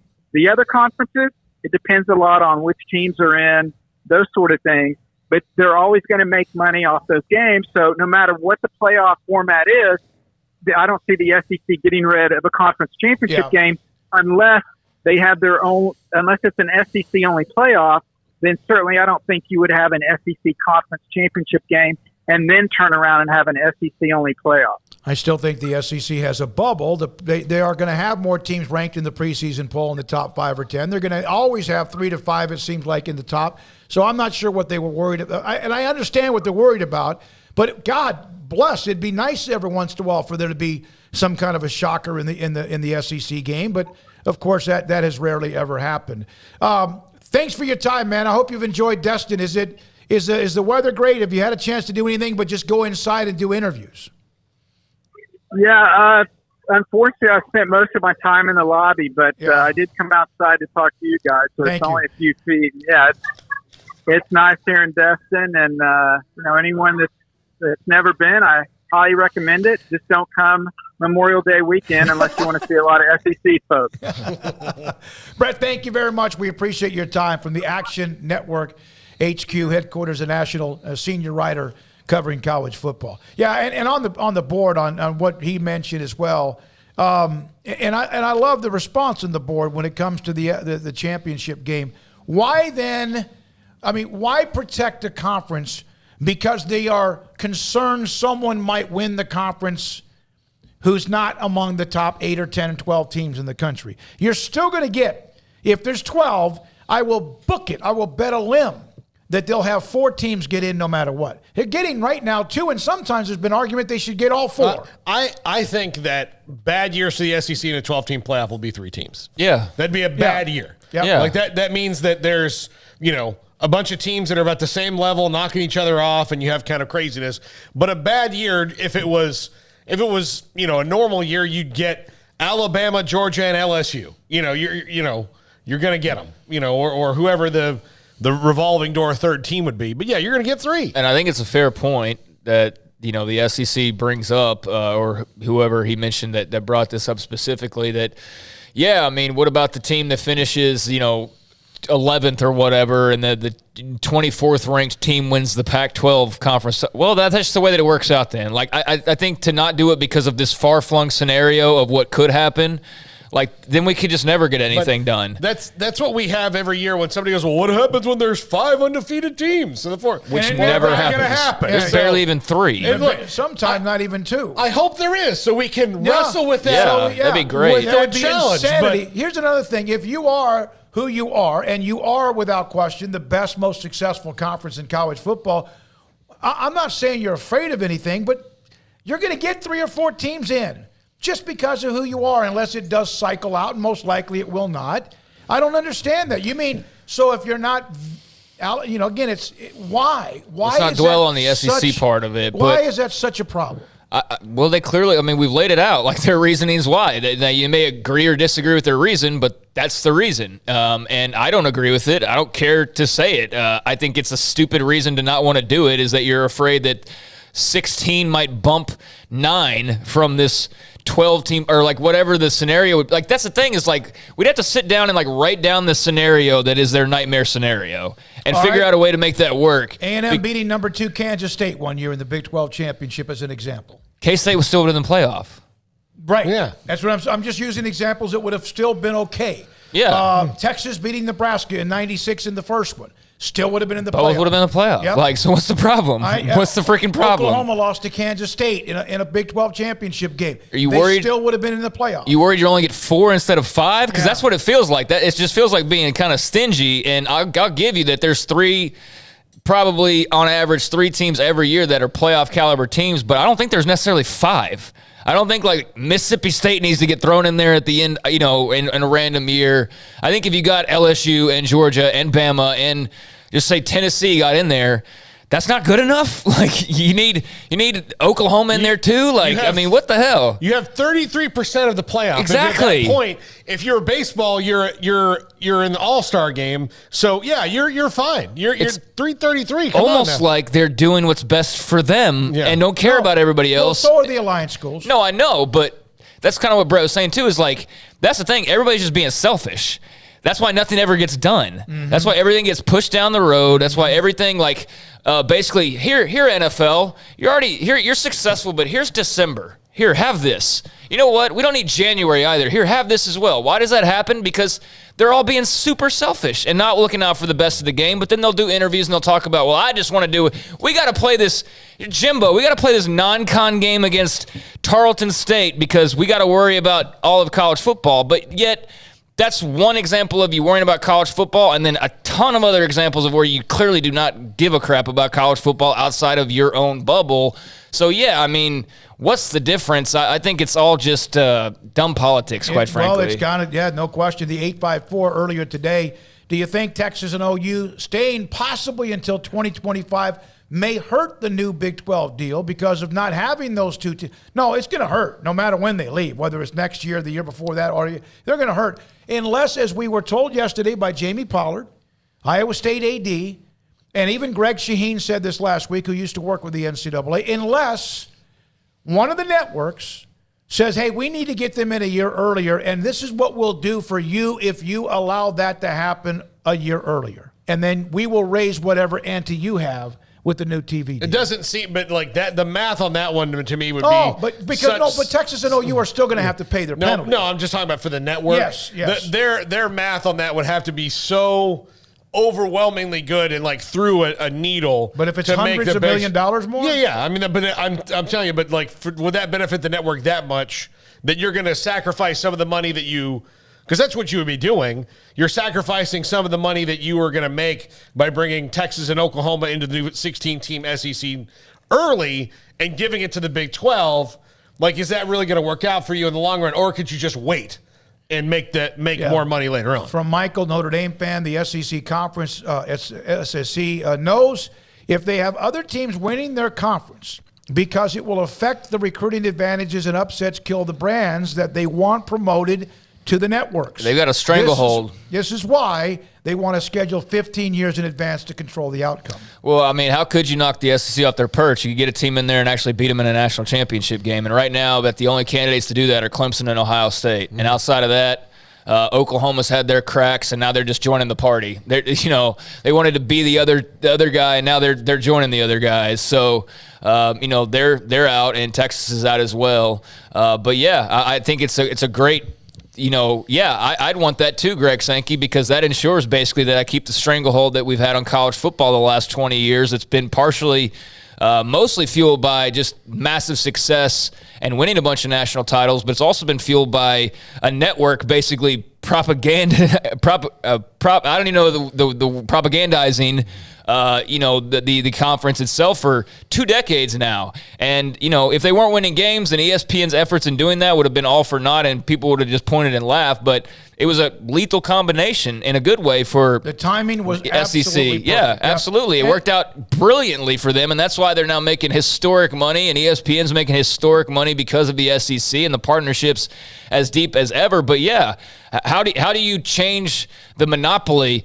You get more teams involved that are non-SEC teams that get a chance to play those teams rather than just the 2 every year that maybe get the chance to and then on occasion maybe do, like Clemson. But, you kind of got to look deeper than just, it's because we want to look out for this guy or that guy. No, it's because you like the stranglehold that you have right now. And if you were in the position, you I'm would not also blaming them. Yeah. Others would as well if they were, but they haven't been very often at all.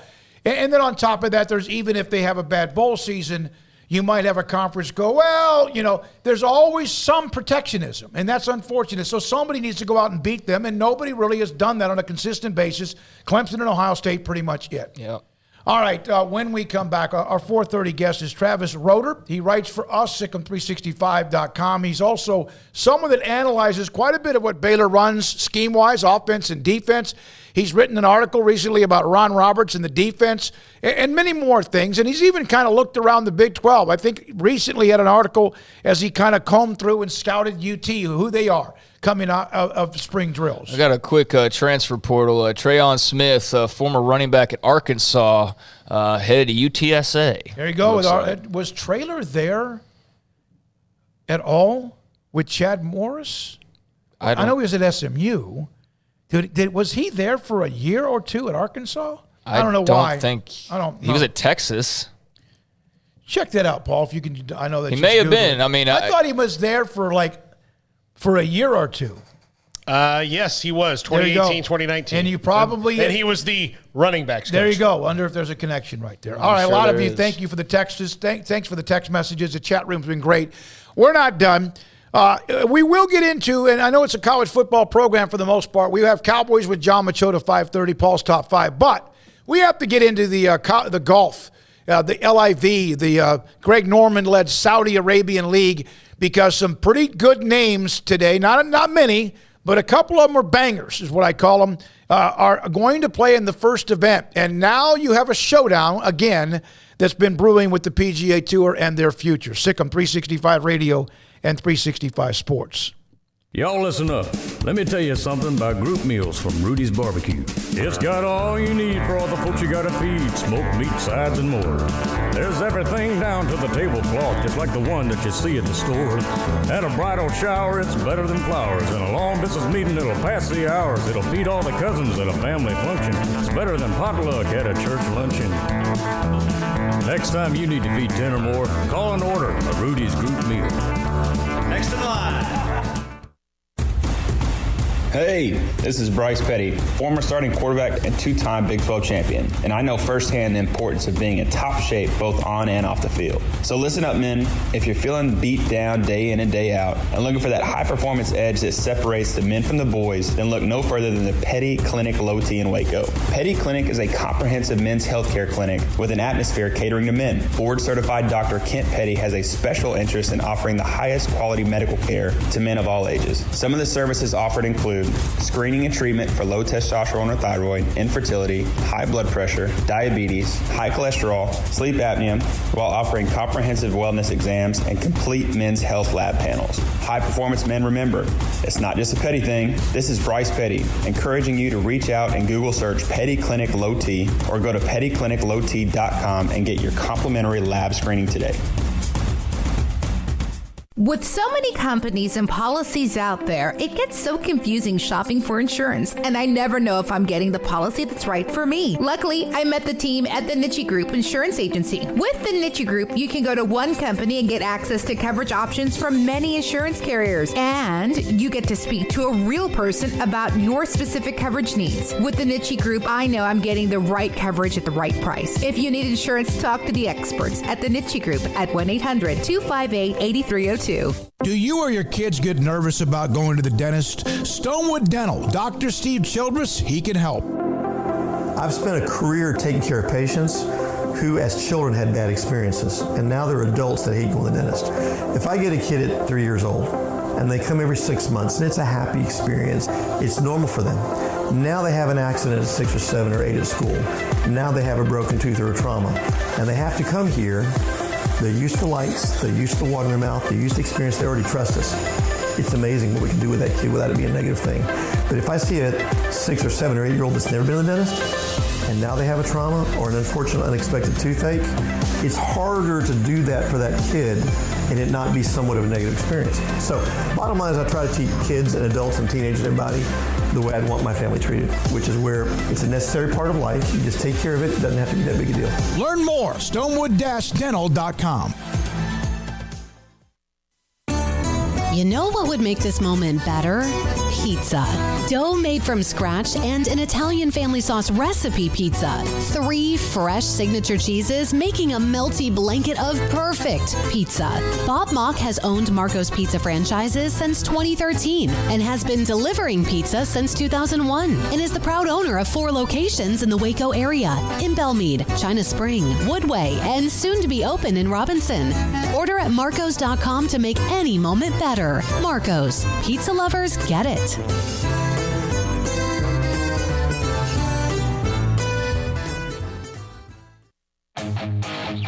Welcome back to Sikkim 365 Radio. Jonathan Garibay. No good. Baylor keeps their Big 12 championship hopes alive with their 10th win of the season here in Waco.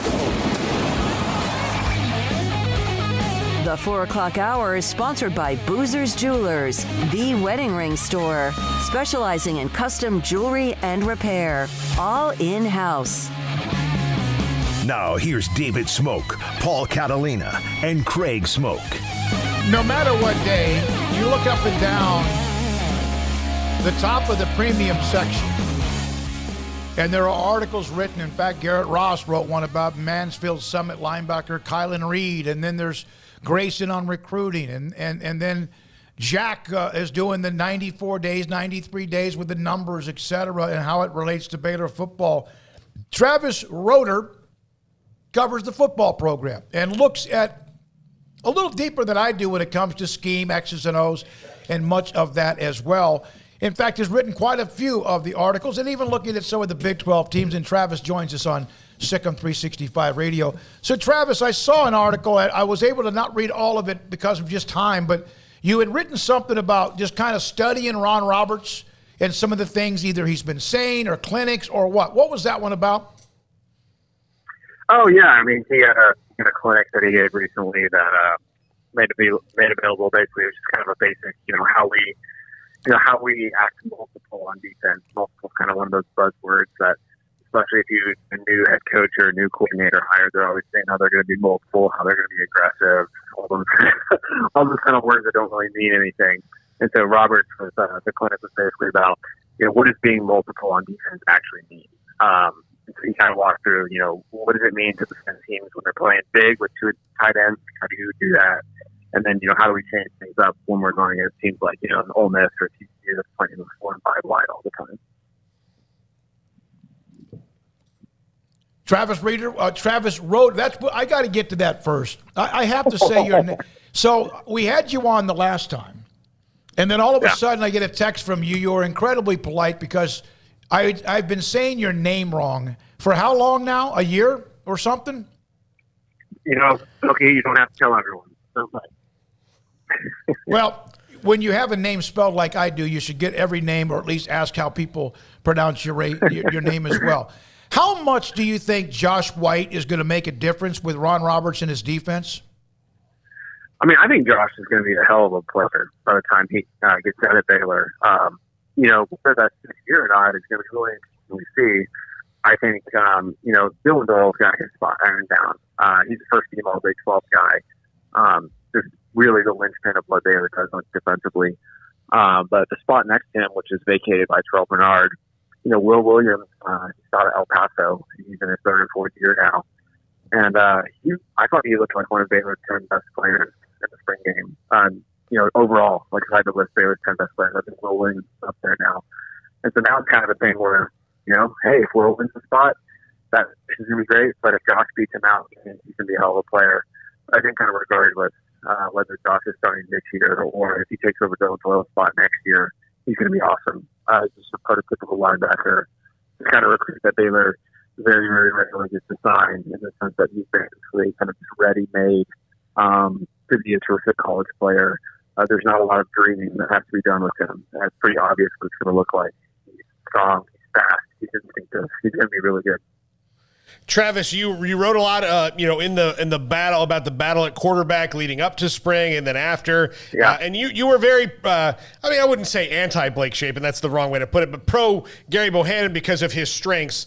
Now that decision has been made, what has changed your vision of, or at least made you look differently at the quarterback position going forward now that it's Blake Shapen's team from here on out unless he gets hurt? Yeah.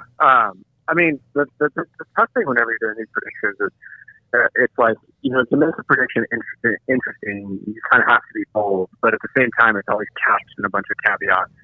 And for me, that was always like, I think from everything from the outside looking in, I thought Blake Shapen would be clearly better than Gary to surpass him. It couldn't be a deal where like, we think Blake is maybe 1 or 2% better. Let's, have him supplant the team leader and the guy who took us mostly to the Super Bowl last year. That was kind of the deal for me. I think what the decision tells you is that, Baylor thinks that they, have a repeat Big 12 championship team. They have aspirations towards making the playoffs. And if you're going to do that, you have to put your absolute best foot forward. I just think it really kind of speaks volumes to Aranda because, how many coaches do you know that are willing to do exactly what I said, which is supplant a team leader, a guy who's known as one of the hardest working guys on the team, well liked by everyone in the media, teammates alike, and just saying, look, we're going to make this team as best as possible, and we're going to go with somebody else. I just think that takes a lot of cojones and speaks to how, the best man. If you're the best guy, you're going to get a great opportunity. Look at how the offense looks different. I think the offense is largely going to look the same as far as, what plays they run and stuff like that. I think the biggest difference is that it really allows Jeff Grimes as a play caller a little bit more flexibility as far as being aggressive early on in the down. Because one thing that happened last year is that Baylor really had to, like the plague, they had to avoid any sort of clear passing down, any sort of 3rd and 6 plus, because that was just not Gary's strength to be able to drop back in the pocket and, look at 3 or 4 different receivers and deliver a good ball.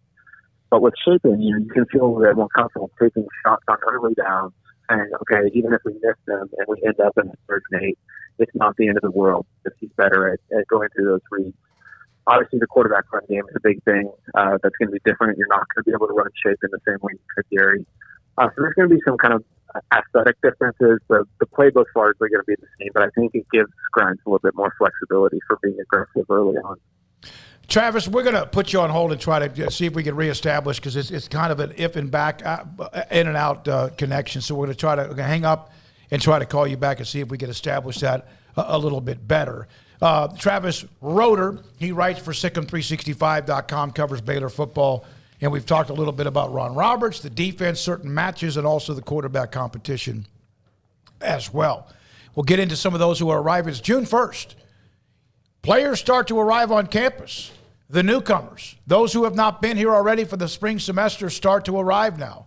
And will be interesting to see how many of them have an impact on this upcoming season because, again, the depth chart has some openings, but for the most part, pretty much a lot of things are set. Yeah, Baylor's not a team with a lot of holes. I guess, one thing that he was talking about there was the quarterback spot, and clearly there are some people that still feel like maybe Bohannon would have been the wiser decision and have laid out those reasons why. And clearly the coaches feel like it's Blake Shapen, but it's interesting to get people's thoughts. And obviously that's going to be one coming up this year where, depending on how Shapen performs, that's going to be the big talking point. That's going to be the big story is, was the right decision made ultimately? And can they stay healthy? That's going to be a big question too. Travis Roeder rejoins us now, Sikkim 365 Radio. Sikkim365.com college football analyst. Travis, looking at the defensive backs, I know at corner they've got Al Walcott and Mark Milton back. Behind that, a lot of young guys. Safety, Christian Morgan's back. I know that also the changes they can make defensively as far as moving guys around, but they lost a lot of experience back in the secondary. What are your levels of optimism/concern in terms of that grouping coming up next season? Well, hopefully y'all can hear me better now. Sorry about that. I'm pretty optimistic. I think corner, they're going to be even better than they were last year. which I know they just had Kalen Barnes drafted, but I still think a lot of his draft stock was in his potential. I think he was a fine, solid college corner, but he's not a guy that I'm looking at as impossible to replace. And I think Mark Milton could provide something very similar. But overall, I think, really when you look at Baylor's defensive backs, you have to say, how good do they need to be for Baylor to get where they want to go to repeat as champions? And, when you have the defensive front that Baylor has, basically I think what you're looking for is just consistency.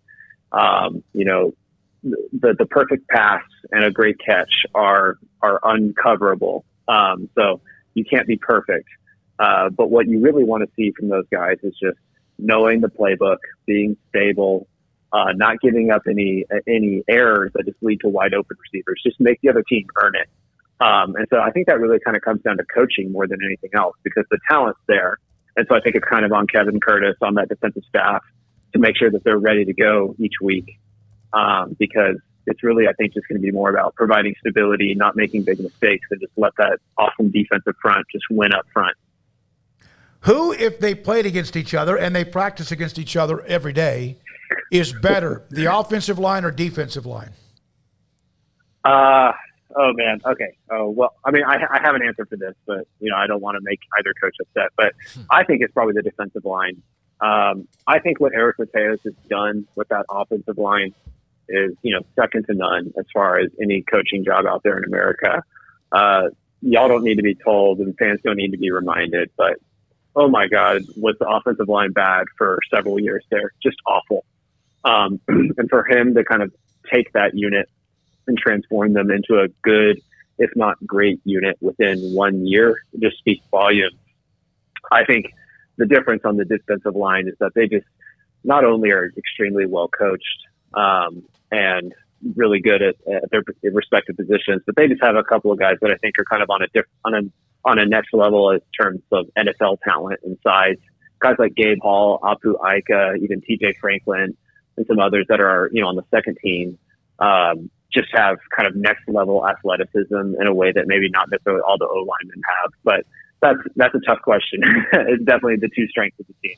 No, there's no question. Good thing. If, in fact, other than your quarterback coming back who's a dog, aren't those the 1 and 2 positions you want to be your strength on any football team? Yeah, no doubt. I mean, you want them to be your strength. It was interesting. I was thinking about, Baylor's got a tough road slate this year. And I was kind of thinking through with a friend, like, would you rather have veteran skill pieces on the road, or would you rather have like veteran trenches? And, my inclination was just like, I think you want to have veteran guys on the trench because, on the hostile road environment, you're making, the O-line's making protection calls. It's kind of like their own world where they're kind of isolated from the tough road environment.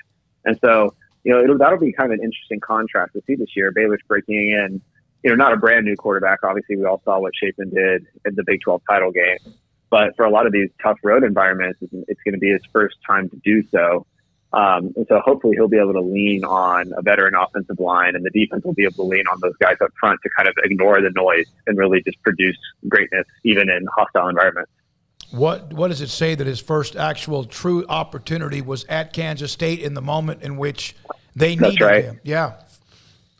Yeah, and I think that first play was, I want to say his first play was like a 4th and 6 or something like that. And Jeff Grimes called a passing play for him, which was just, I mean, that's just insane. It shows you I think it's just, Grimes runs a really quarterback-friendly system, and I know that it can be used as a pejorative, as if it makes the quarterback's accomplishments less. I don't think that necessarily is what that means, but I think what it shows you is that if you play quarterback at Baylor under Jeff Grimes with Sean Bell, that they're creating a system to where when your foot hits the grass for the first time, you're ready to go. There's no having to get your feet wet. You're ready to roll. And I think that speaks a lot.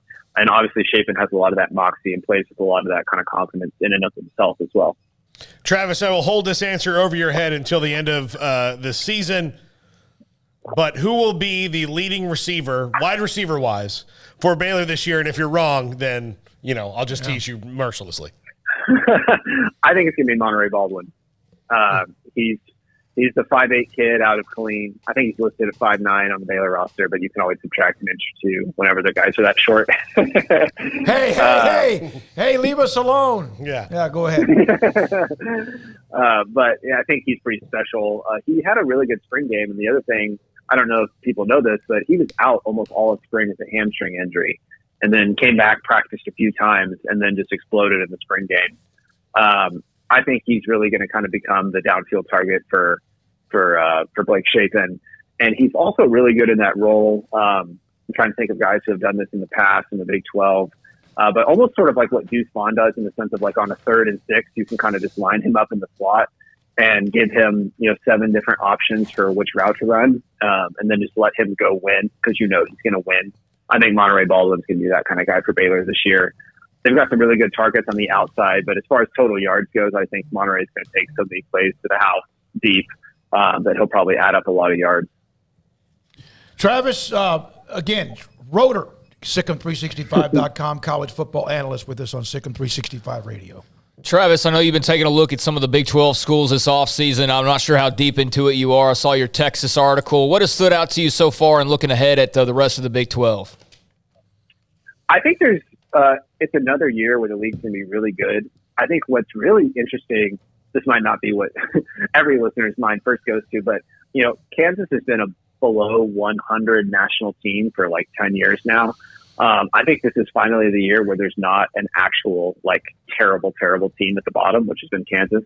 So that's kind of an interesting fact to see that I think they're going to be competitive. They look pretty good. But as far as teams that are actually threats to win the Big 12, I think there's 5 of them right now. Baylor, Oklahoma State, Kansas State, and then Oklahoma and Texas. I think Baylor and Kansas State are the 2 best teams that I've reviewed so far. Some people have been kind of surprised about the Kansas State comment, but if you look at the advanced metrics, they were a top 20 team last year. They just happened to get really unlucky with when their quarterback was hurt. When Skylar Thompson was healthy, they were a damn good football team. And even without him healthy, they were just a really good football team that didn't have a quarterback. And I know Smoak is probably thinking right now, how on earth are you saying that team is going to be good that has Adrian Martinez at the quarterback position? I feel like he's probably personally hurt you so many times, Smokey. But I think if there was any system in the world where he could go on, where he could be kind of honed and crafted to be as successful as he ever could be, it's Chris Klieman at Kansas State. He's going to be coached by Colin Klein, the offensive coordinator there. I think that he's going to be really successful. And they just bring back all their most important guys like Deuce Vaughn on offense. They have a bunch of seniors on defense. And then quickly, I wrote the article about Texas. I think they're going to be a really volatile team because their skill talent on offense is as good as it gets. They have questions on the offensive line. Oklahoma State is basically going to be the same team, except for they lose their entire secondary. So it's like if their secondary is good, they're going to be just as good as they were last year. I think it's kind of those 4 or 5 teams at the top there. But then nobody else is going to be terrible. We'll see what happens with McGuire at Texas Tech, how good they are in year 1. But, man, the Big 12 is so fun because it's not like other conferences where there's a clear kind of bottom of the league. It just seems like every year you have to scratch and claw for every week, every win. Yeah, you could go down to the bottom quickly if you blink at the wrong time. I do agree with you on Martinez and Kansas State. If it's going to work for him. He's an incredible talent. Yeah. The question is his IQ. Yeah. His football IQ sometimes on how to protect, when to protect, and knowing the down and distance in the situation kind of makes me a little nervous. But I love the guy. He's a great kid. Good luck to him. I think what they tried to do with him at Nebraska is maybe they tried to maximize him in the sense of make him a Heisman caliber quarterback to where gave him a lot of freedom to operate within the offense, And I think what he might be doing at Kansas State is a little bit more constrained. But I think some quarterbacks are really aided by an offense where they don't have as many options. Blake Shapen struggled with turnovers in high school. And I think in some sense playing in the Jeff Grimes offense has helped him because the down-to-down path for each play is a little bit more clear. And so I think you might see that at Kansas State too, where it's just look, this offense is about Deuce Vaughn. This offense is about, you running zone read where you help Deuce Vaughn be successful by also running the ball yourself and then throwing the ball here and there. And I think he's going to be really successful doing that. Thank you, man. Travis, thanks for your time. Travis Roeder, Sikkim365.com, college football analyst, breaks down film. I really have enjoyed it. And there's others that do this as well. But I love it when there's an article that's written and it's got like plays to go off of, like pictures of play or videos of plays to describe how this is working or not. It's really, really good. And Travis Roeder with us on Sikkim 365 Radio. We'll have John Machota a little after around 5:30 today. The Big 12 getting news on women's basketball. We'll tell you about that. Also, Kansas, the defending national champions, as if they're not already loaded up enough, they're loaded up again with even an old name that could have gone to the NBA but has made a decision. We'll have that and more. Sikkim 365 Radio and 365 Sports. IdealMRI.com, Dr. Rob Max and his staff do an amazing job. Stayed up late for me, what was it, a week ago? It was on Tuesday of last week, and said, how about if you come by at 7:45? I went, morning? No, like the next day? They said, no, tonight. I was really having an issue with my hip, and I didn't know if it was a ligament, if it was a muscle, if it was arthritis, or it was something else creating that pain. And I had the MRI, and it was something else creating that pain in my lower part of my back. And now I feel so much better. It used to be every moment was just like a migraine headache in my hip. Ideal MRI stayed up late and open late for me. It did a great job. The people there are amazing. Cheryl and Stephanie were the ones that were there. I'm claustrophobic, and so an MRI machine can be a little bit dicey. And I've been spooked in one or two before, but they made it so comfortable and simple. Cost me $400. The average is $1,100 for an MRI. Theirs will never be more than $497. And when I set mine up, they said, hey, by the way, we'll get your insurance checked in. It lowered it to $400. $100, basically, just take it off the top with insurance. Ideal MRI in the Central Texas marketplace. If you have something that hurts you and you need to find out what it is, if your doctor brings it up or not, it's idealmri.com. At Allen Samuels, we're bringing great savings during the Memorial Day sales event on the award-winning, year-after-year new 2022 Ram 1500. Get up to $7,000 in total values or $2,500 bonus cash and 0% for 60 months. These great deals are for a limited time only at Allen Samuels in Waco. First responders get $500 extra cash. Come shop the huge new car and truck inventory today. How did Edward Jones become one of the biggest financial service companies in the world? By not acting that way. Financial strategies, one-on-one advice, it's a big difference. And that's why Brad Wilson, your Edward Jones financial advisor, makes sense of investing. Experience the difference for yourself. Brad Wilson, 250 Sharon Drive in Woodway, 254-776-4337. Edward Jones, member SIPC.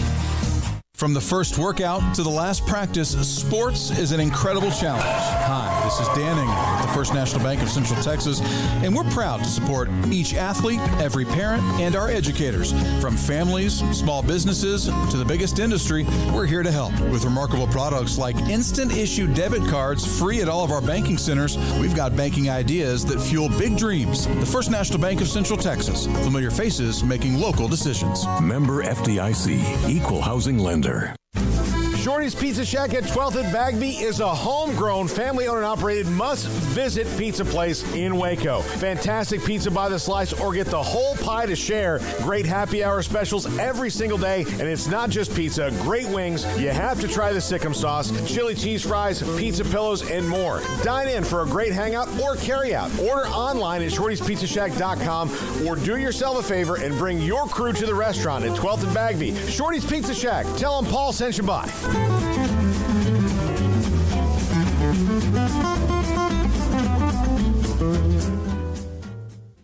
Brad Boozer, Boozer Jeweler, joins us on Sikkim 365 Radio. This is a great time for your business. Exactly. And one other thing we do that a lot of people don't know is we buy jewelry, heirloom pieces, gold, silver bars, gold bullion, watches, anything you may have that you want to. If you don't want to use it and remake something like I did in a state yesterday and I looked at 35 pieces, well, they're probably going to sell me back 30 because it's something they're not going to wear, nothing to use. So if you're looking to get a few bucks or or to sell something or something you just don't wear anymore. I make my wife go through her jewelry box about every 6 to 8 months, and the things that she doesn't wear on a daily basis, this sounds horrible, but I take away from her, and then I'll put in my estate counter, but then that gives me the chance to rebuy her something new moving forward. Instead of looking down 20 years down the road and you have 300 pieces of jewelry, it's something to refresh and make her buy something new along the way. You want to know why they're successful? Brad Boozer, the owner of Boozer's Jewelers on the corner of Valley Mills and Lake Air in Waco. Riverbend Liquor and Wine, Lakeshore Drive, North 19th Street, right behind the bank, is a hidden gem in Waco. If you're a fan of bourbon, especially local Texas bourbons, that's where you gotta go. Balcones, TX, Devil's River, whatever it is, they've got it. Riverbend Liquor and Wine, plus the best selection of craft beers in Waco, seasonally churned out throughout the year, whether it's spring, summer, fall, or winter. Riverbend Liquor and Wine, best selection of craft beers, a speedy drive-through window, and excellent customer service. Find out more on Instagram or just go by and see them. Lakeshore Drive at North 19th Street behind the bank. Welcome back to Sikkim 365 Radio. Are you a Sikkim 365 super fan? Then try out our premium subscriptions at Sikkim365.com. I want to get into this Saudi Arabian-backed golf series. There's some news on that today. Also, a former golfer was killed in a car accident. But we'll get to that when there's a little bit more time in the top of the 5 o'clock hour. But we have not discussed, unless you guys did, I don't remember the timing of this Jacques Peterson fantasy football league. It happened over the weekend. He got slapped by Dickie Thon. Who was it? Tommy Pham. Tommy Pham. Dickie Thon, that's a name from way back. But then all of a sudden, Tommy Pham, and then I saw this Jacques Peterson interview, and how did he keep a straight face? I don't know. He's trying to describe the situation, the text message. But then today, Tommy Pham drops Mike Trout in the grease, saying that he was the one that should have made the decision. He did a terrible job. And Mike Trout laughs it off by going, everybody hates the commissioner. They boo the commissioner. Yeah, it's such a weird thing. Is this real? This is only in today's America, right? Well, look, I've been the commissioner of a fantasy football league for going on 20 years now, and we actually had to kick a guy out because he was taking it too seriously. I had to have a group I don't know, it was before the group text, but I had to call each of the rest of the league and say, hey, listen, I know that Foster was friends with us in high school and college and all, but I mean, this is getting annoying where I get 10 emails a week because he was after on the waiver that he thought this trade was unfair and that we're conspiring against him. And, I can't take it anymore. And this is so at the end of the year, he wins $75. I just don't think it's worth it. And it was the weirdest email I've ever sent in my life where I had to write an email and said, listen, man, I don't think you're mature enough to handle this at 34 years old. So, and he was out of the league. It just, so it does happen. Did somebody take over for the rest of the year? Or it was at the end of the year. It was at the end of the year. He had written on the message board this long list of grievances. And I was like, my God, what are you, the Unabomber? And so, so it happens. If I'm Tommy Pham and I'm a millionaire, I really wouldn't be that upset about it. He comes across as such a D-bag, dude. Yeah. I mean, this is the. I understand why everybody's caught up in the story, but Tommy Pham comes across as a D-bag in this, bar none. And you talk about Jacques Peterson. I thought he was going to laugh. Jacques Peterson was in shock. Mm-hmm. He wasn't expecting that this idiot was going to come up and get angry about a fantasy football beef from months previous, and wind up slapping him as a result of it because, now he's some GIF that Tommy Pham took exception to that made fun of the Padres or whatever, and he used to play for the however, how many circles you want to go around to try to justify what he did, it was a dumb thing. It was a dumb move over a dumb game. And, fantasy football, hey, I'm all for everybody that plays it and has fun doing it, but to get that upset over it, I just think it's the stupidest thing in the world. Jacques Peterson, I felt bad for him because, the reaction you saw was shock. You ever had somebody just walk up and slap you in the face out of nowhere? Have you? And there's two ways it goes. You either are in shock and you don't know how to react, and then it just doesn't go any further because of whatever reason. There was people in the outfield standing there with them, And, Jock says, well, they were all in the vicinity and just kind of ceased after that. But, as you get slapped, I'm sure he's sitting there processing, like, what the hell was that? And then I'm sure he's probably angry after the fact that he didn't react and slap him right back or throw a punch. And that's a hard thing to have to deal with because you should have reacted, but you were just in such shock because who does that you missed your opportunity? And so I'm sure he probably in some type of way feels like, damn, I wish I would have thrown a punch back at him. But, I mean, for it to get to that level, it just sounds like such a little kid thing. It sounds like such a little childish thing to be angry about. So it is very childish. Did he get suspended a game for it? Was there any kind of suspension for a got fantasy suspended. football league flap? It's crazy. It's just nuts. Well, Mike Trout, of course, handled it like you would think, and he kind of laughed it off. Going back to a question we had for Travis Roeder about who leads the team in receptions. Andrea Cameron. Come on, Travis. The only answer is Josh Cameron, the mother of a Baylor wide receiver. Andrea, thank you for watching us and viewing us on 365 Sports as well. Very, very passionate fan of Baylor football. We appreciate the responses there. Totally unbiased. Totally. We do thank you for listening as always. And I mean, there's a lot of people buzzing over Josh and excited about what he brings to the table. I think you could throw out any name right now and nobody could really argue against it. I mean, unless it's somebody who's like, some true freshman walking in and becoming the man on day one is probably unlikely. But outside of that, you can make just as much of a case for Monterey Baldwin as you can for Josh Cameron, as you can for whoever, Hal Presley and whoever else. None of them have done anything yet. I mean, Monterey Baldwin, I understand why people are excited, but we're literally getting excited over a play in the Sugar Bowl. That's what all the excitement's coming from. And it wasn't even technically a pass play. No, it was an end around. So I mean, sweep. a jet sweep. So, that's the play they tried to pop with Drew Estrada constantly and never did. And so, I'm excited about Monterey Baldwin too and think he'll be a really good player. But, I mean, let's look at what we're basing it off of. We're basing it off